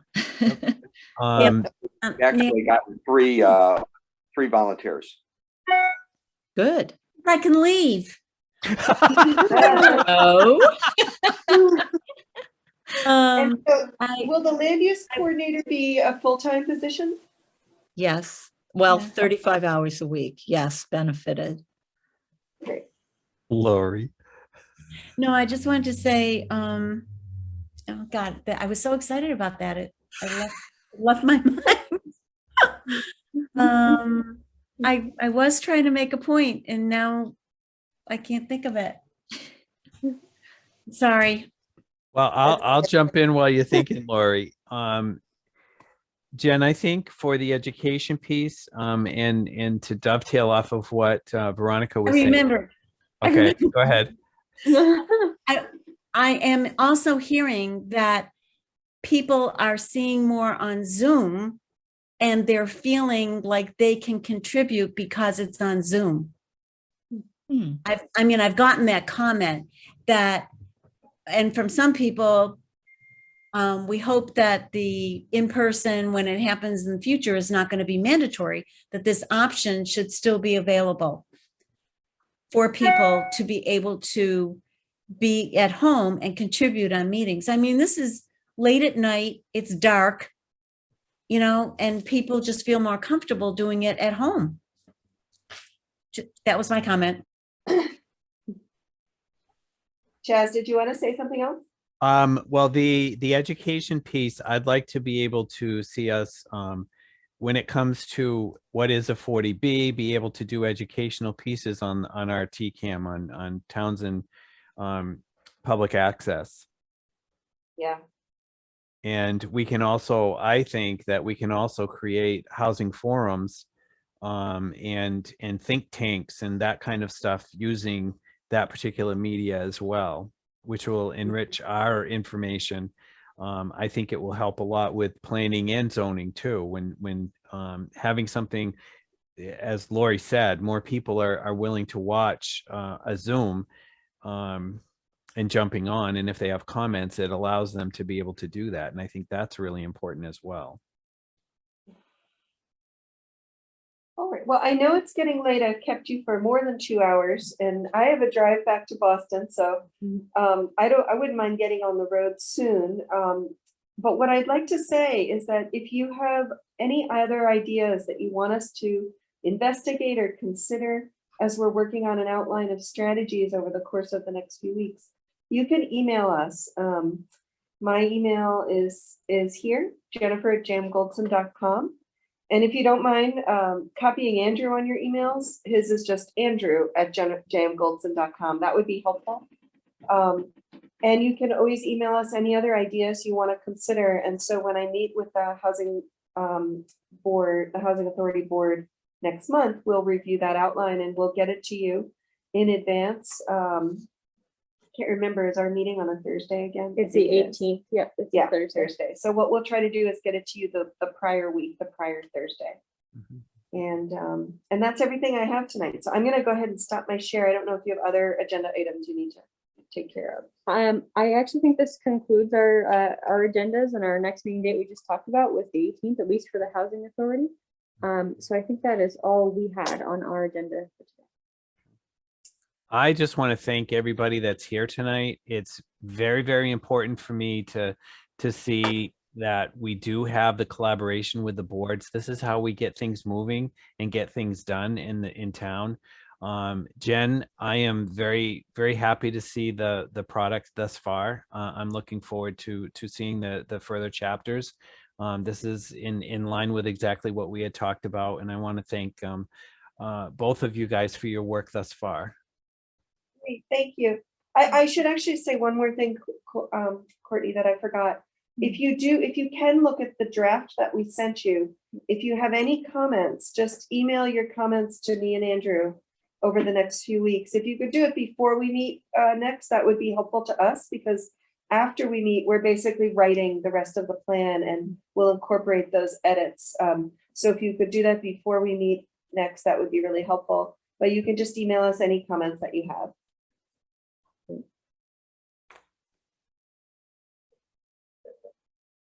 That's it for me. Okay. Does anyone have anything else? Thank you, Courtney. Okay. I make a motion that we adjourn the Housing Authority portion of this meeting. Second, Thanks, Laura. Roll call vote, please. Laura Schifrin, yes. Natalie signing yes. Cheswick Duranian, yes. And Courtney Rowe, yes. Thank you. Does the Affordable Housing Trust have to sign out, adjourn too? Yep. Yep. Aye. I make a motion to adjourn the Affordable Housing Trust meeting at 9:16 PM. Can I have a second, please? Second, Thank you. Mike, Mike Verosco, I vote yes. Veronica, Veronica Cal, yes. Joan Savoy, yes. Thank you all. Thanks, Jen and company. Okay, are all the Thank you. meetings done for tonight? I think we've got planning just has to close, Yeah. right? Yep, correct. Just get off from you. Can I have a motion from a planning board member to adjourn? I'll make a motion to adjourn at 9:17, the planning board meeting. Do I have a second? Mike Verosco, I'll second that. Okay, Lori, how do you vote?